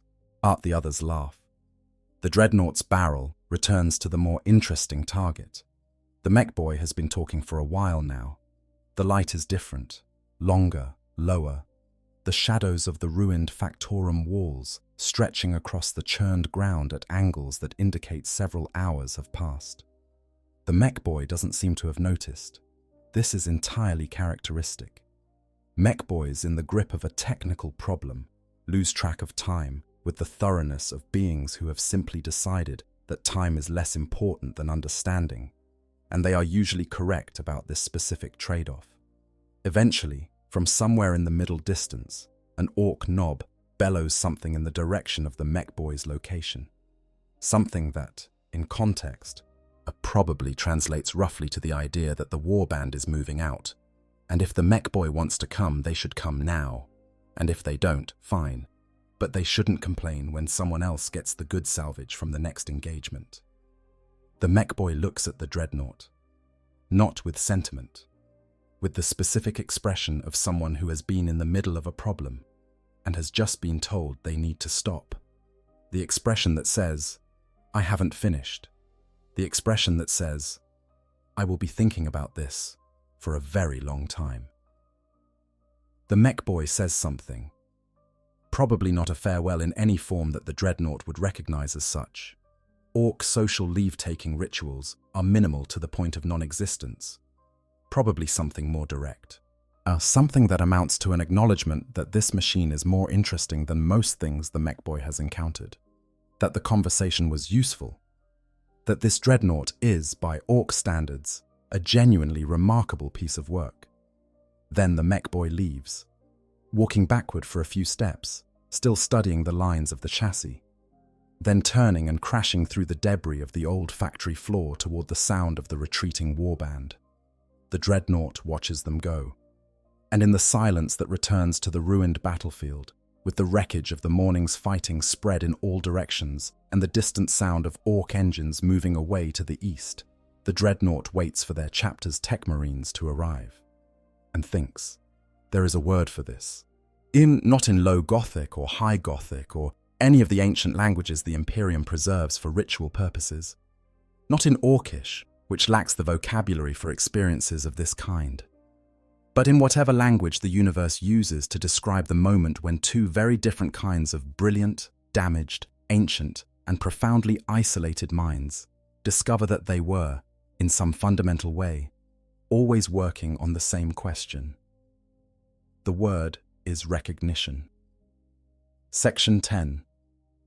Precedent and Parallels. The Galaxy's Stranger Stories. Now, you might be sitting with some healthy skepticism at this point. You might be thinking, all of this is very conceptually compelling, but is there any actual basis in the lore for the idea that these two parties could set aside their instincts long enough for any of this to happen? That's a fair question. And the answer is yes. Not in the specific form we've been exploring. No codex or Black Library novel that I'm aware of describes this exact scenario. But the lore provides extensive precedent for the underlying mechanisms, and it does so from multiple directions simultaneously. Start with the Blood Axes. The Blood Axes are one of the 6 major Orc clans, and they occupy a unique position in Orc culture because they are the most profoundly and deliberately influenced by contact with the Imperium. They are the first Orc clan to have extensive dealings with humanity. They have traded with Imperial worlds. They have worked as mercenaries for Imperial commanders who were desperate enough, pragmatic enough, or simply creative enough to make the offer. They have studied human military tactics, proper human tactics, including the kind of strategic thinking that most Orcs find baffling and slightly suspicious, and incorporated them into their own approach to warfare. Other Orc clans regard the Blood Axes with a mixture of contempt and discomfort that is essentially identical to the way any insular culture regards the members who have gone abroad and come back with foreign ideas. They are considered untrustworthy, un-Orcy, and somewhat embarrassing. The Blood Axes don't care. They are winning fights that other clans can't, using methods that other clans can't quite replicate. And in Orc culture, winning is the ultimate answer to any criticism. The Blood Axes demonstrate, comprehensively and on the record, that Orcs are capable of a far more nuanced relationship with humanity than the standard confrontational one. They can negotiate. They can cooperate. They can observe human behavior closely enough to develop genuine tactical insight into it. These are not small capabilities. These are the foundations on which something like the scenario we've been exploring could, in the right circumstances, be built. Warlord Gratzdaka of the Blood Axes even learned Low Gothic, the common language of the Imperium, well enough to conduct direct conversations with captured Imperial officers. He attempted to convince an Imperial tech priest named Brasslock to join his Mech boys and teach the Orks to operate Imperial military technology in exchange for wealth, status, and the theoretical advantage of being rebuilt with Ork bionics. This is not the behavior of a species incapable of cross-cultural communication. This is the behavior of a species that, given the right individual and the right circumstances, can engage with the concept of information exchange as a tool, rather than treating every interaction with a non-Ork as purely a prelude to violence. The freebooters provide another data point. These are the Orks who have separated from the mainstream Ork clans to operate independently. Pirates, mercenaries, opportunists, whose primary motivation is the accumulation of the resources they need to continue doing whatever they find most enjoyable, which varies widely but usually involves weapons of impressive size. Freebooters have worked alongside pirates of other species. They have engaged in trade relationships with Tau merchants who were curious and courageous enough to make the attempt. They have been hired, and have stayed hired, which is the important part, by a remarkable range of employers who needed the specific kind of capability that a mob of heavily armed and entirely enthusiastic Ork fighters can provide. The galaxy of 40,000 is full of these strange alliances. The Tau engage in diplomacy with species the Imperium considers enemies. The Eldar make pacts of convenience with whoever happens to serve the long-term calculations of their seers at any given moment. Even within the Imperium, the Blood Axe's mercenary tradition has been used by certain inquisitors who decided that the practical benefits of employing Orks outweighed the theological problems with the idea. These precedents don't mean that the scenario we've been exploring is common. It absolutely is not. In the vast majority of encounters between Space Marine dreadnoughts and Ork forces, the result is straightforward. The dreadnought kills Orks until it is either victorious or, rarely, destroyed. The scenario we've been exploring requires a very specific set of conditions. A disabled but active dreadnought, an Ork force with a Mech boy present, a sufficient pause in hostilities for the scenario to develop, and on both sides, individuals developed enough to recognize the opportunity in front of them. Those conditions occur rarely, but rarely is not never. And in a universe as vast, as old, and as comprehensively strange as Warhammer 40,000, a universe that has been accumulating lore since 1987, and which explicitly contains worlds and events that the Imperium will never hear about, and that will therefore never be documented, rarely, but never is a large space. Or the lore also gives us direct examples of dreadnoughts being captured by enemy forces, and the interesting situations that result. The records show dreadnoughts being taken by Chaos Space Marines who revere the technology even as they desecrate the pilot. Orks have taken damaged dreadnoughts from battlefields before, and the outcomes of those recoveries are documented if somewhat unevenly. Some become essentially enslaved walking weapons in Ork armies, their original pilot either removed or long dead, the chassis, Ork, modified beyond recognition. But others disappear from the records entirely, and the universe is full of the things that disappear from the records. Not everything that happens in a war is written down. Not everything written down is accurate, and Ork culture has never had much use for comprehensive military record-keeping. The things that don't make it into the administratum's files are often the most interesting things of all. There is also the question of what the dreadnought pilot's own perspective would be. Consider that many of the older dreadnoughts carry within them memories that span the history of their chapter, and sometimes the history of the Imperium itself. They have seen more political and military context than virtually any other living being in the Imperium. They understand, in a way that the average Space Marine grunt absolutely does not, that the galaxy contains a complexity of relationships and motivations that the official Imperial theology tends to flatten into stark categories. Some of the most venerable dreadnoughts have fought Orks for longer than most Space Marine chapters have existed. Across that span of time, against an enemy as consistent and as omnipresent as the greenskin race. It would be extraordinary if a Dreadnought had not, on some level, developed an understanding of Ork culture that goes beyond tactical recognition of enemy capabilities. The oldest warriors develop the longest perspectives. And from a sufficiently long perspective, the Ork race is not simply an enemy. It is a constant, a feature of the galaxy as reliably present as the stars. And like the stars, it has qualities worth observing beyond the simple categorization of threat level. Section 11. The Aftermath. What it would mean for both sides. Let's close the loop on our scenario. The battle has passed. The Dreadnought's chapter has repaired their ancient and retrieved them from the field. The Ork warband has moved on to the next engagement. Now, neither party will ever file a report on what happened in that quiet period between the fighting and the recovery, but both of them carry it in different ways, with different implications. For the Mech boy, the experience adds something to the instinctive technical knowledge that was always already there, not copied blueprints, though there will certainly be some new experiments with leg joint design coming out of this Mech boy's workshop over the next few months. Something less tangible. A model. A specific example of how a different tradition approached the same fundamental problems that Ork engineering addresses. The gap between that tradition and Ork methods is now visible in a way it wasn't before. And visible gaps are, to a Mech boy, essentially a list of things worth trying. Now, the Mech boy also carries the experience of having had a conversation, a genuine technical conversation about real engineering problems, with something that was supposed to be an enemy, with something that was, simultaneously, a space marine hero of legendary age and a machine of extraordinary complexity and a mind that had been awake longer than the Mech boy's entire lineage had existed.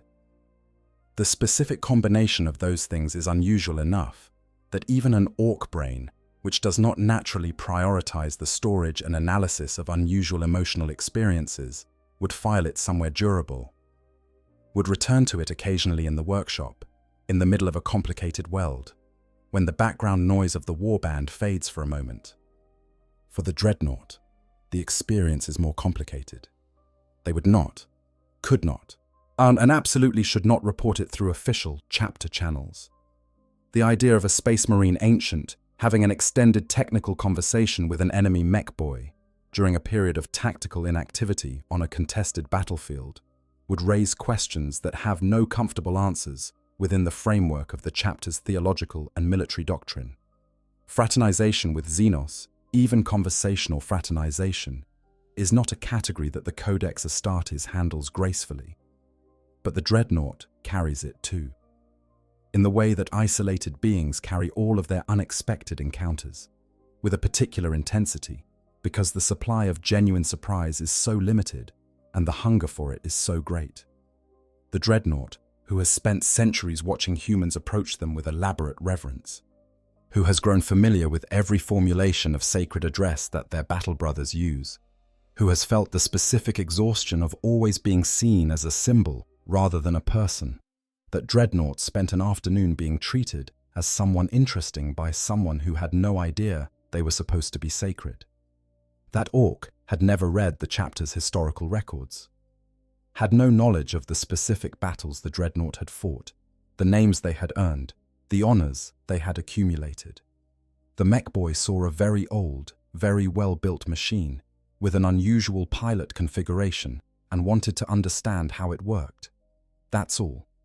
And in that simple, uncomplicated desire to understand, stripped of all the political and theological weight that the Dreadnought normally walks under, there was something that felt remarkably, or surprisingly, unexpectedly, like being known. The galaxy is a place of extraordinary violence. We know this. The 41st Millennium is, as the founding text of the setting states plainly, a time of war without end and terror without relief. There is very little softness available in this universe, very little space for experiences that don't immediately resolve into strategic advantage or tactical threat or religious obligation. But the law keeps finding it anyway. In the Ork who lets Yarrick go, because good enemies is hard to find. In the Dreadnought, who speaks to a mech boy because centuries of isolation have made an unexpected conversation feel like the most remarkable gift available. In every corner of this dark and damaged galaxy, where beings from wildly different traditions discover, against all probability, that they were working on the same problems all along. Section 12. The galaxy's best friendship, nobody asked for. And here we are, at the end of it. Here we are, having spent this long in the company of greenskins and iron tombs, and the quiet, strange spaces that open up between the fighting when neither side is quite sure what's supposed to happen next. What does the lore actually tell us about the question we started with? Can orcs and a dreadnought make friends? Not officially. Not in the sense that would survive a review by the chapter's chaplains or the inquisitor assigned to monitor the sector. Not in the sense that produces alliances or treaties or any of the formal structures that the galaxy's political entities use to codify their relationships. But in the sense that matters most, in the sense of two profoundly different kinds of ancient, damaged, capable, and surprisingly complex beings recognizing something real in each other. Yes, absolutely and definitively yes. The evidence is there in the lore if you look at it from the right angle. It is there in the orc love of walking machines, in the mech boy's instinctive reverence for sophisticated engineering, in the deep orc cultural tradition of respecting that which proves itself impossible to destroy. It is there in the dreadnought's loneliness, their quiet hunger for genuine engagement, their centuries of experience producing in them a perspective broad enough to contain more than simple hatred. It is there in every documented instance of Gazkul keeping Yarrick alive because good enemies are hard to find, and every Bloodaxe mercenary who crossed a line their culture said couldn't be crossed, and every freebooter who found that the universe was more interesting than the doctrines they'd been raised on. The galaxy of Warhammer 40,000 is defined by war, but it is also, underneath all the war, defined by the things that survive it, the relationships that persist, the recognitions that happen in the silences between the battles, the moments when two very different beings look at each other across all the violence and the doctrine and the 10,000 years of history and see, for just a moment, something familiar. In this particular dark future, where there is only war, there is, occasionally and unexpectedly, and against all reasonable expectation, also this: an ancient warrior sealed in iron, and a green-skinned engineer with a wrench, sitting in the ruins of a battlefield that neither of them asked for, talking about the engineering problems that both of them have been solving their entire lives. It is not a friendship. The galaxy doesn't really do friendship, not in this millennium, but it is something. And in a universe this determined to grind everything down into simple categories of ally and enemy, of human and xenos, of the Emperor's faithful, and everyone else, something is enough. Something is remarkable. Thank you so much for watching this one. This kind of story, these quieter corners of the lore, the spaces where 40K's grimdark universe gets complicated and strange and unexpectedly moving. These are exactly why I love digging into this setting. If you made it this far, you are absolutely the kind of viewer this channel exists for. If you enjoyed the journey, please do give this video a like. It genuinely makes a difference in terms of the channel reaching other people who'd appreciate this kind of deep dive. Subscribe if you want to be here for the next one, because there are a lot more stories like this hiding in the lore, waiting to be found. Drop a comment and let me know what you thought. Do you think this scenario holds up? What other unlikely corners of the 40K universe do you want explored? Until next time, sleep well, ancient ones. Script for Q. On 40,000, when orcs made friends with a dreadnought in Warhammer 40,000. Section 13. The broader picture. What this says about both species. There is a lens through which this entire story becomes even more compelling, and it involves stepping back from the immediate scenario and looking at both species through the long view of galactic history. Because when you do that, something remarkable becomes visible. the Orks and humanity, and by extension the Space Marines, who are humanity's most extreme defenders, have been fighting each other for longer than most of the Imperium's institutions have existed. The first recorded conflicts between Orks and human civilizations predate the unification wars that preceded even the formation of the Imperium. They have been killing each other for tens of thousands of years, across hundreds of thousands of worlds, in an ongoing conflict so long and so comprehensive that it has become simply part of the background texture of the galaxy, as unremarkable in its way as the rotation of stars. But that length of history has a strange effect on both sides. It breeds familiarity, not friendliness, not understanding in any diplomatic sense, but the bone-deep, cellular familiarity of predators who have spent so long hunting the same territory that they have shaped each other's evolution. Orks and Space Marines have been adapting to each other for so long that both have developed specific responses, specific behaviors, specific psychological patterns that only exist because the other one exists. Space Marine training includes extensive material on Ork psychology and tactics, not because the Codex Astartes finds anything admirable in greenskin culture, but because understanding an enemy so thoroughly is fundamental to defeating them, and to understand something that thoroughly, to study it across decades of personal experience. To learn to read its specific flavors of aggression and opportunism and technical improvisation is to develop a relationship with it that goes beyond simple opposition. Many veterans of extended Ork campaigns report something that official Imperial records tend to categorize carefully under the heading of tactical familiarization, but which reads, when the same veterans speak privately to their battle brothers, more like recognition. The knowledge of what an Ork force will do in a given situation. The ability to predict not just the tactical decision, but the specific way it will be communicated, the particular quality of the noise, the pattern of movement, the way a mob transitions from cautious assessment to full commitment. A Space Marine who has fought Orks for 50 years knows them in this way. As an ancient who has been doing it for 5 centuries, knows them in a way that transcends tactical familiarity and becomes something closer to intimate understanding. This is not loyalty. It is absolutely not alliance. It does not imply any desire for the conflict to end in any way other than the complete military defeat of the enemy. But it is real. And it is the kind of real that changes how you interact with something when the immediate tactical situation permits a different kind of interaction. Conversely, Orks develop specific relationships with enemies they have fought long enough. The clearest expression of this is the concept of the good enemy, the opponent who consistently provides the quality of fight that an Ork finds most satisfying, not the easiest opponent, not the one most likely to yield territory or resources, the one who fights in ways that are interesting, who produces outcomes that are not entirely predictable, who survives things that should end them and comes back angrier, who in short plays the game at a level that makes the game worth playing. Space Marines are, by almost universal Ork assessment, excellent enemies. They fight hard, they adapt, they have tactical coherence that most Ork enemies lack, which makes them harder and more interesting to fight.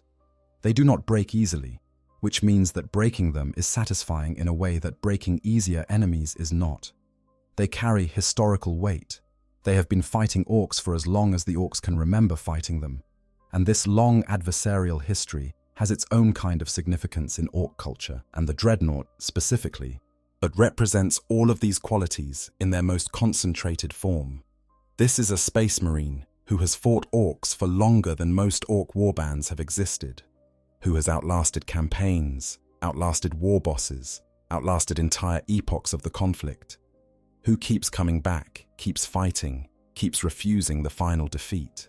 By every metric that Ork culture uses to evaluate the worth of an opponent, the Dreadnought is the perfect enemy, the ideal enemy. The enemy you don't destroy, because destroying it would end something that makes the universe more interesting.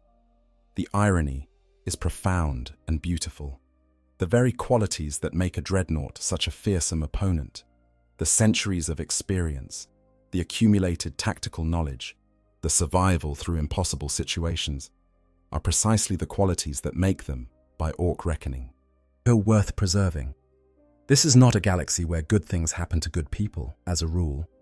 The 41st millennium does not specialize in redemption arcs or feel-good moments, or the quiet resolution of ancient enmities. But it does occasionally, in the spaces between the fighting, produce moments of strange and unexpected grace. Moments where the crushing machinery of the endless war grinds to a pause, and two very different kinds of ancient warrior look at each other across the wreckage of everything that separates them, and find that the distance is not quite as absolute as they had both assumed. The Ork and the Dreadnought, examined from this angle, are not simply enemies who had an unusual afternoon. They are representatives of two of the oldest, most comprehensive, most defining conflicts in the galaxy's modern history. And their specific encounter is a tiny, unreported, completely unofficial note at the very bottom of a document that nobody will ever read. But it happened. In whatever form it happened, in the specific details of whatever ruined world hosted it, in whatever exchange of questions and answers the law's silence makes room for. Something real passed between them. And in a universe where almost everything real is either war or the anticipation of war, something real that is neither of those things is worth noticing. Section 14. The question of memory and legacy. There is one more dimension to this that we haven't fully explored yet, and it's probably the most philosophically interesting one, which is the question of what these two beings carry away from the encounter, how they remember it, what it becomes over time, or in the different kinds of minds that process it. For the Dreadnought, memory is complicated. We've established this, the organic components that store episodic memory, the memory of specific events, of the phenomenological texture of specific moments, degrade over the long stasis periods. The Dreadnought who went into stasis the day after our encounter would wake from that stasis to find the memory intact. But the Dreadnought who woke 5 decades later would find it different. Not gone, but reduced, stripped of certain qualities that initially made it vivid. The Mech boy's specific face, to the extent that Ork faces are individually distinguishable, which is less than most human faces and more than most people assume, would fade. The exact phrasing of certain exchanges would soften. The specific sound of the Ork's voice, and which has a particular quality quite unlike anything the Dreadnought's acoustic sensors normally process, would become generalized. What would remain? The architecture of the encounter, the sequence of events, the fact of the conversation and the general shape of its content, and something harder to categorize, a quality, an impression, the emotional residue of a specific kind of recognition that is stored not in the degradable organic memory, but in something deeper, in the accumulated pattern of centuries of experience, which has its own kind of memory that operates differently from episodic recall. Ancient Dreadnoughts know things they cannot remember learning. They carry knowledge whose source they can no longer trace, impressions and instincts and recognitions that have outlasted the specific experiences that produced them. And if you asked one of the most venerable Dreadnoughts why they approach a particular tactical situation the way they do, they might not be able to tell you which specific engagement, which specific hard lesson produced that approach. But the approach is real, and the knowledge is real, and it shapes every battle they fight. Our Dreadnought might carry this encounter in that way, not as a vivid, accessible memory, not as something they could recount in detail to an inquisitive battle brother, even if they wanted to, but as a shift in how they encounter Ork Mech boys going forward, as a subtle adjustment in the calculus they apply when assessing whether a particular Ork force is entirely what it appears to be, as a small, permanent expansion in the range of things they consider possible. That is not nothing. In a being who has lived long enough, small permanent expansions in the range of the possible are how wisdom actually accumulates, not through dramatic revelations, through the quiet addition of new data points to a model that keeps being refined. The model of the galaxy that the Dreadnought carries, the model that has been calibrated across centuries of experience, gets a note added to it. Something filed in the category of Orks, in the subcategory of Mech boys, that says, "These are not entirely what the tactical reports describe them as. There is more there. I know this because I have seen it. For the Mech boy, the memory works differently. Orks do not have the organic complexity to maintain detailed episodic memories across decades the way humans can. Their memory is more immediate, though more present tense in its orientation. They remember how to do things far better than they remember when or why they first learned to do them. The genetic instinct that underpins their technical knowledge doesn't work through stored memories of past learning. It works through capacities that are simply there, regardless of when or how they were developed. But the encounter will affect those capacities. The new information about Dreadnought engineering, specific details about joint design and power distribution, and the specific approach the Imperium takes to the problem of pilot integration, will be incorporated into the Mech boys' instinctive technical framework, not as conscious knowledge that they could necessarily articulate, as possibility, as an expanded set of things they know to try when the existing approach isn't working. And there is something else that Ork memory preserves particularly well, because it relates to something that the Ork species uses for survival. The memory of effective opponents, the specific signature of enemies who are worth taking seriously. The Mech boy who encountered the Dreadnought will, in subsequent encounters with similar machines, approach them differently. Not with deference. Orks do not do deference, not really, but with the specific focused attention that they reserve for things that have demonstrated, in their direct experience, that they are more interesting than they initially appeared. Other Orks in the warband would notice this. The Mech boy who comes back from the encounter with the disabled Dreadnought is, subtly and probably without being conscious of it themselves, changed. The questions they ask about captured Imperial equipment are different now. The experiments they run in their workshop take a slightly different direction. The advice they give when other Mech boys ask them about walker construction includes some details that nobody else in the warband knows the source of. These things accumulate. They spread, slowly and indirectly, through the practical day-to-day exchange of technical knowledge. That is how Ork engineering culture propagates itself. Somewhere down the line, in some future battle, some Ork Def Dread is going to move in a way that no Def Dread has moved before. It is going to use a locomotion pattern that solves an old problem in a new way. And nobody in the warband is going to be able to explain where the innovation came from, because it came from a conversation that nobody wrote down, and on a battlefield that nobody official remembers, between beings who were supposed to be enemies and didn't quite manage it for an afternoon. That is how knowledge moves through a universe without proper records. That is how influence travels without acknowledgement. That is how an encounter too strange to be documented still leaves its mark on the living architecture of the galaxy. The Dreadnought who had that conversation will fight Orks again. Many times, if they survive long enough. They will kill them efficiently and without personal conflict, because the Emperor's service demands it, and because the Dreadnought has long since made peace with the necessity of their purpose. But in those subsequent battles, something they cannot entirely explain will occasionally make them pause for a fraction of a second before targeting a particular Ork. Some quality of movement or focus, or technical engagement that will activate the deep pattern in their accumulated memory.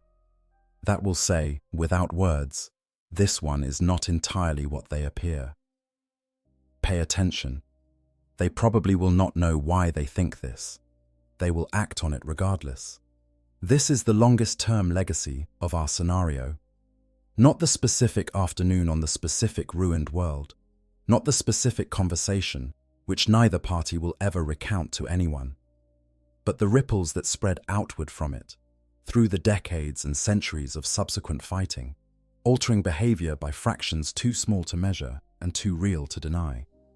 The galaxy is built from these moments, from the small, unrecorded exchanges that nobody officiates and nobody archives, from the recognitions that happen in the silences between the battles, between the ideological positions, between the clean categories of ally and enemy that the universe keeps insisting are all there is.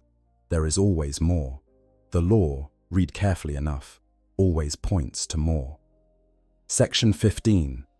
Closing thoughts. The grim dark has soft edges. So, where does this all leave us? After everything we've explored, the Ork biology and the Dreadnought tragedy, the Mech boys' technical obsessions and the ancients' loneliness, the parallel institutions of walking war machines, and the concept of the worthy enemy, where do we actually land? I think we land somewhere surprising, somewhere that the surface-level reading of Warhammer 40,000 doesn't necessarily prepare you for. We land in the realization that the grimdark is not as uniformly dark as it sometimes presents itself. Not because the universe suddenly becomes a kinder place, or because the endless war somehow finds a conclusion, or because any of the factions involved make peace or abandon their respective genocidal projects. The war goes on. The Orks keep spreading. The Space Marines keep fighting them. The galaxy keeps grinding through its long, apocalyptic present tense. But underneath all of that, in the spaces the official histories don't think to look, there are connections. Real ones. Strange ones. Connections that would scandalize the Inquisition and horrify the chaplains and be quietly filed under the heading of things we don't discuss in public, but that are nonetheless part of the true texture of a living galaxy. The Dreadnought who talked to a Mech boy. The Mech boy who listened to what a machine-entombed ancient warrior had to say about joint mechanics and targeting arrays. The specific, unquantifiable exchange of understanding between two beings who were brought together by war and who, for one afternoon on one ruined world, chose to use their proximity for something other than fighting. It does not heal anything. It does not resolve anything. It does not produce any outcome that the administratum would consider strategically significant, or that the chapter's chaplain would approve of. But it is real, and it is true to what both species actually are, when you look at them from the inside rather than from the outside. The Orks are not mindless destroyers. They are the galaxy's oldest designed warriors, carrying 60 million years of engineered purpose in their genetics, and sometimes, rarely, but genuinely, that purpose produces in them something that looks remarkably like wonder at the things they encounter on the battlefield. The Dreadnoughts are not simply weapons in ceramite shells. They are people. Isolated, ancient, slowly losing the edges of who they were to the long, grinding darkness of their existence, but still people. Still capable of being surprised. Still capable of finding something in the unexpected that reminds them why the existence they're preserving matters. The grim darkness of the far future contains multitudes. That is the thing I keep returning to after years of exploring this setting. The further you go into the lore, the more you find that even the most apparently simple things, an Ork and a Dreadnought, plus the most straightforwardly adversarial relationship imaginable, contain depths that reward exploration. This is why we're here. This is why this channel exists, because the 40,000 universe is not simply a setting for war. It is a setting that uses war as the medium through which it explores everything else: identity, memory, sacrifice, the costs of power, the persistence of connection across vast distances of time and experience. And sometimes, in the most unlikely corners of it, something beautiful happens. An old warrior in an iron tomb and a green-skinned engineer with a wrench, finding, against all the universe's objections, that they were working on the same thing all along. In the grim darkness of the far future, where there is only war, there is, quietly and stubbornly, and despite everything, also this. And I think that's worth celebrating. If this video found its way to you, thank you for being here. Genuinely, this kind of deep lore exploration is exactly what this channel is built for, and knowing you're watching makes every hour of research and writing worth it. Please do give the video a like if you enjoyed the journey. It helps the algorithm understand that this kind of content is worth recommending, and it helps more people who'd appreciate this kind of thing find their way here. Subscribe if you want to be notified for the next deep dive, because there are so many more corners of this universe worth exploring together. Leave a comment and tell me what you think. Does this scenario hold up? Are there other strange cross-faction encounters in the lore you'd like explored? Is there a specific part of this story that landed differently than you expected? The galaxy is wide, and we've only just started looking at it properly. Until next time. Q. On 40K script, when Orks made friends with a Dreadnought in Warhammer 40K. Channel Q. On 40K H. https://www.youtube.com/@Q. On 40K addendum. What the lore quietly says. One thing worth dwelling on before we close completely is the way the lore handles this kind of story. Because there is a particular way that Games Workshop and the Black Library have always approached the strangest and most humanizing corners of this setting. And understanding that approach helps us appreciate why our scenario is not just fan speculation, but something grounded in how the creative tradition of 40K actually works. But the official lore has always been willing to acknowledge that the universe's most cleanly adversarial relationships contain layers. The most significant example beyond what we've already discussed is the entire narrative approach to Chaos Space Marines. Beings who were once loyal servants of the Imperium and who retained, even after 10,000 years of corruption and war against everything they once swore to protect, traces of who they had been. The Horus Heresy novels, probably the most sustained single exploration of the 40K universe ever undertaken, are fundamentally a story about how people in impossible situations make decisions that lead to catastrophic outcomes, and how those decisions are comprehensible without being forgivable. That is a story about the grey space inside an apparently black and white war, whilst the Ork lore operates in a similar register, though it presents itself very differently. The absurdist surface is real, and it is part of what makes the Orks one of the most beloved factions in the hobby, but it coexists with something more serious underneath. The lore of the Orks contains, if you read it with genuine attention, a continuous undercurrent of something adjacent to tragedy. The deaf dread pilots going mad in their metal cans, the weird boys who barely survive the weight of the collective psychic energy flowing through them, the entire Ork species, designed for a war that ended 60 million years ago, still executing their purpose with the relentless faithfulness of a weapon that nobody switched off. There is a loneliness in the Ork condition too, different from the Dreadnought's loneliness but real in its own way. Yes, the Ork knows only what their biology tells them to know. They want only what their engineering tells them to want. The possibility that they might want something else is constrained by a nature they did not choose and cannot fully override. The most intelligent Orks, the Mech boys, and the long-surviving war bosses who develop genuine strategic sophistication sometimes seem to brush up against this constraint. Sometimes seem to sense the edge of what they are, and the larger space beyond it that they were designed to be unable to fully enter. The Mech boy, who talked to the Dreadnought, might have felt this.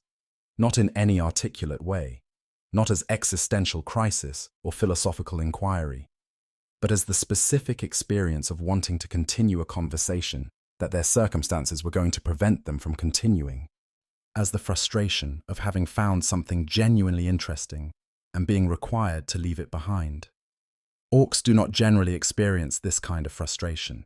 Their appetites and their circumstances usually align. They want to fight, and there is always something to fight. They want to build, and there is always something to build. They want to loot, and there is always something to loot.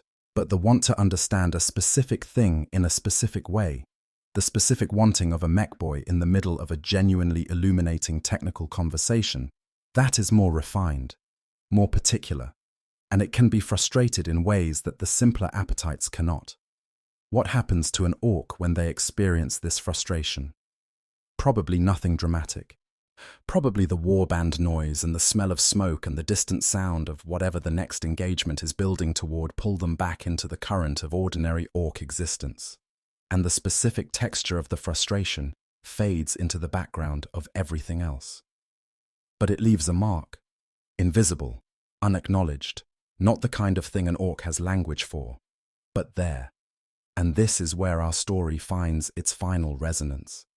Because the story of the Ork and the Dreadnought is ultimately not a story about alliance or friendship, or any of the comfortable categories that the word connection usually implies. It is a story about two kinds of beings who were made to be less than fully themselves. The Ork, designed to want only what war wants. The Dreadnought, designed to serve beyond the point where serving is sustainable. Both of them pressing up against the limits of what they were made to be, and finding, in the gap between those limits and what they actually are, something that neither of them quite has the resources to name or claim or hold. The galaxy does not give them more than that. This is still 40,000, and the universe is still brutal, and the war is still going on in every direction. But it gives them that much. The specific experience of being more than their function for one afternoon in one ruined corner of one contested world. That is the story, in its entirety, in all its quiet and unlikely completeness. That is when Orks made friends with a Dreadnought. Sort of. More or less. For a few hours. On one very strange afternoon in the galaxy's endless, grinding, magnificent, terrible war. I hope you guys enjoyed the story. Make sure to hit the subscribe, like, share button, whatever you want. Give me some feedback if there's any. And yeah, sleep well.